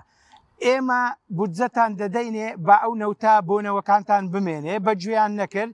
هەستان هەندێک لێدواندەرانی هەرێم دەیانگوت ئێمە ڕۆژانە 500,000 بەرمیل نەوت ئینتاج و ئیزدار دەکەین نوری مالیکی ئەو کاتە 700 ملیار دیناری دەنار بۆ هەرێم گوتی جا ئەگەر بای 500 بفرۆشن ئەمە لۆ 700 بنێرین لە سەردەمی حەیدەر عەبادی بوو بە 400,000 لە سەردەمی کازمی بوو بە 300 ئێستا وەک دەڵێ کەوتۆتە خشەخشێ یعنی بە قەرزیشمان پارە نادەرێت کە دەسمان گۆ ئەمە لە ڕووی دیموکراتیەت و لە ڕووی ئابووری و پێش مەسەلەن برێن بەغدا کەوتون بە کوردی و بە کورتی ینی ئێستا تەمان 36 ملیار دۆلار یعنی هەرێمی کوردستان قەرزارە دەبێ خەڵک بپرسی ئایا ئەمە نەوت دەکردن یا نەوت دەفرۆشین نەوت دەفرۆشین ئەو جا ئەوەندە قەرزارین طبعا مەسەلەی موچە یعنی کە مەسەلەن برێن ئەوان نایدەن طبعا ئەوەی کە دەکەوێتە سەر پەرلەمانی بەغدا لەوێن دەرێ و دەشکەوێتە سەر حکوومەت کە پەرلەمانتار وەچی ئێرە نییە یعنی دەسەڵاتی هەیە تایبەتمەندی خۆی هەیە ممەیزاتی خۆی هەیە دەتوانی مەسەلەن برێن ئیستیضافە و ئیستیدعای مەسەلەن وەزیر کە مەسەلەن بە دواداچوون لۆ بکە ینی تەوقیعات کۆ بکاتەوە ینی بتوانی کارێکی باش بکە ئەوەی تر دەربارەی ئەوەی لاوە پەیوەندی بە حکوومەتی هەرێمیش هەیە لەوێ بەڵێ گریمان حکوومەت پارەی دەنێری فەرموو ئەو مانگە لەبەرچێ بۆ قۆچ قوربانی پارە درنکات لەبەرەوەی ئەو ئیتیفاقیە کاتیەی طبعا نەود لە مانجی سەی 2023 بڕا لە 27 2025 دەستی پێکردو ئێ باشە کە دەستی پێکردی تۆ ئیتیفاقیەکی کاتی کرا بۆ هاتا هەڵبژاردن دواتر لەوانەیە نەمێنێ لە ئیتیفاقیەکە ئەوەیە کە هەرێم 200,000 بەرمیل بدا و 50,000یشی بۆ ناوخۆبی ئێ باشە لە ناوخۆ ئەو 50,000ی ینی بۆ خەڵکی بەکار نایێنن بەغدا دەرێ کاکە ئەمن بنزینی بە 450 دیناری دەدەمە خەڵکی بەڵام وەکو حکوومەت دامی دەکەم ئەنگۆش بەوەندە بدەن لێرە بنزینی خراپ بە 700,000 وڵی پرسیارەکانی نەوت مەسەلەن برێن نەوت لەوێن دەرێ بە 30,000 دەداتە خەڵکی لێرە بە ڕسمی بە 4,750 دەداتە خەڵکی لە بازاری ڕەشیش بە 106,000 هێشتا زستانیش دانەهاتوە کەواتە ینی داهات و مەلەفەکانی هەرێمی کوردستان شەفاف نییە پارەی تەسلیم نەکرد 120 میلیارەکە پارەکەیان دواخست دەربارەی بەرزم کاگۆشنگ دەربارەی گەنجان کاگۆشنجی بەڕستەبان ئەمە بە پێی توانە لە ئەوەی لە ڕێی یاسا لە ڕێی پەرلەمان لەوێ لە ڕێی متابعی حکوومەتەوە بە پشتیوانی خی گەورە هەوڵ دەدەین صاحبی مەشروع بین یعنی مثلەن بڕیاری وا دەربکرێ خۆی دروشمی من پێیا من ئەوەیە بڕیاری چاک دەربکەین ڕێ لە بریاری خراپ و ناشەرعی بگرین بۆیە بەڕاستی هەر یاسایەک یعنی کە زەرەر و زیان بە هەرێمی کوردستان گریمان بە گەنجان بگەێنێ ئەمە دژی دەبین لەگەڵی نابین بەرهەلستی دەکەین هەر یاسایەکیش کە لە قازاندی گەل و نیشتیمان دابی و یاسایەکی شەرعیبی ئەمە لەگەڵیدا دەبین جا ئەگەر ئیستحقاقەکان بی وەکو شایستەکان ئێستا مەسەن هاوسەرگیری یعنی خەڵک پێی ناکرێت لە بەرەوەی مەسەن سلفەی پێ نادێ بۆ نمونە ئەو شتانە دەبی کاری لەسەر بکرێت کاک نەورسیش باسی کرد وەک بڵێ ئەگەر یاسایەکی ناشەرعی دەربکرێ ئایا وەک بڵێ ئێوە خەلفیەت و پاشخانتانە تامان یەک لە مادەی دوی دەستوری عراقدا نووسراوە نابێ هیچ یاسایەک دەربکرێت کە پێچەوانەی بنەمانە گۆڕەکان بی خۆشبەختانە لەوێ ینی هەندێک ئەحزابی ئیسلامی هەن ینی ئەوانش یعنی متعاونن لەگەرەوەی کە یاسا دەرنەکرێ دژی ئیسلام بی وەکو پاشخانیش لەخوای بەزیادی من یعنی باسی خۆم ناکەم بەڵام لەلایەک خەریجی مەلایەتی و ئیجازەی علمیم لەکن مەلایەکی معتەبەری هەرێمی کوردستان هەیە کە مامۆستا مەلاعلی خەت هەیە کە ناوی دێ ئیتر مەلاکان وەڵحاصل اعترافی پێ دەکەم و خەریجی دیراساتی ئیسلامی و شەریعەشم لە 1970 بوومەتە مەلای سەر مینبەر و ئەوانە باە ئەوەندەی تێدەگەین چه حەڵاڵە و چه حرامە چه شەرعی و چ ناشەریە وەزەری وەخۆشم وە کۆمەڵ بەعام کە حیزبەکی ئیسلامیە پێ و پابند دەبین وەزەری بێ وش دەدەین ئاخرشت نەکوونە گەڕێ لای من لە جەولەی ڕابردوو قسەیەکەم کرد سەبارەت بەوەی کەلایەنە دەسەڵاتدارەکان بەرنامەیان ئیسلامی نییە بۆی هیچ کەسێک بەغەڵەت لە من حاڵی نەبی گوتم وەکو بەرنامە کە دەڵێم ئەلمانین ئەوانیش اعتراف دەکەن کە ئەلمانین وەکو منهەجی حزبی ئەوە نییە کە مثلەن خەڵک پابند کەن بە بەدین برێکاکە لۆ نوێژێ ناکەی دەبی نوێژەکەی وئیلا خەڵکیان هەیە ئەندامی سەرکردایەتێ نوێژ دەکا و خەڵکیشیان خەڵکەکی زۆریشیان لە پارتی و لە یەکێتیش سوپاسیشیان دەکەین متەدەینە نوێژیش دەکەن بەڵام ئەگە مقارنە بکەین لەگەر کۆمەڵ ئەمە لە من هەزماندایە یەک کەسی تێدا نیە کۆمەڵبی نوێژێ نەکە یعنی نیەشتی وە نییە وەوەریشی ناگرین بەڕاستی بۆیە فەرقمان هەیە باشە ئەگەر بە کورتیشبی کاک دکتۆر ڕووپاخان بە کورتیشبی هیچستان هەیە وەرتانگرم بەڵێ داواکارم لە دەنگدەرانی هەرێمی کوردستان متمانە بەو سینناریویانە نەکەن کە هەردوو حیزبی دەسەڵاتدار هەمیشە لە کاتی هەڵبژاردنەکان دێن ڕکابەری یەکتری دەکەن و کۆمەڵک بەڵێنی ڕاست بە خەڵک دەدەن و دەنگەکانیان بخەنە پاڵ دەنجی دەنگدەرانی کۆمەڵی دادگەری و دەنگ بدەن بە لیستی 285 کۆمەڵی دادگەری و ئەمە لەگەڵ یاندا ڕاستگۆین بەڵێ زۆر بە پوختی وەڵام دەمەوێت یەک پرسیار لە خەڵکی هەرێمی کوردستان بکەم باشە بۆ ناپرسن تەنها پەرلەمانتارانی کۆمەڵ دەدرێنە دادگا تەنها پەرلەمانتارانی کۆمەڵ فەرمانی گرتنیان بۆ دەردەکرێت هیچ حیزبێکی معارەزە لە هەرێمی کوردستان پەرلەمانتاری فەرمانی گرتنی بۆ دەرنەچوە پەرلەمانتاری وەکو ئەوەی ئێمە ڕوبەڕووی دادگانە کراوەتەوە ئەوەندە دەپرسم و وەڵامەکە بە دەنگەکانیان باوەڵاممان بدەنەوە بدەن بە زۆر سوپاس بۆ بەڕێزانەی کە لە ئۆرگانە جیاوازەکانی کۆمەڵ سوپاسان دەکەین کە لەگەڵمان بەشدار بوون لەو بەرنامەیە بەرەو بەغدا سوپاسی هەرسێ میوانیشم دەکەم سوپاس بۆیەوە بەڕێز و خۆشەویستان کە تا ئێرە لە بەرنامەی بەرەو بەغدا لەگەڵم بوون هیوادارم هاوڵاتیان بە شێوەیەکی گشتی پشتگیری و پرۆژە گەورەی ئیسلامی بکەن کە کۆمەڵی دادگەری تەبەنی دەکا سوپاس بۆ هاوکارانم تا دیدارێکی دیکە بەخوای گەورەتان دەسپێرم وەسەلام عەلەیکوم وەڕەحمەتوڵڵاهی وەبەڕەکاتوه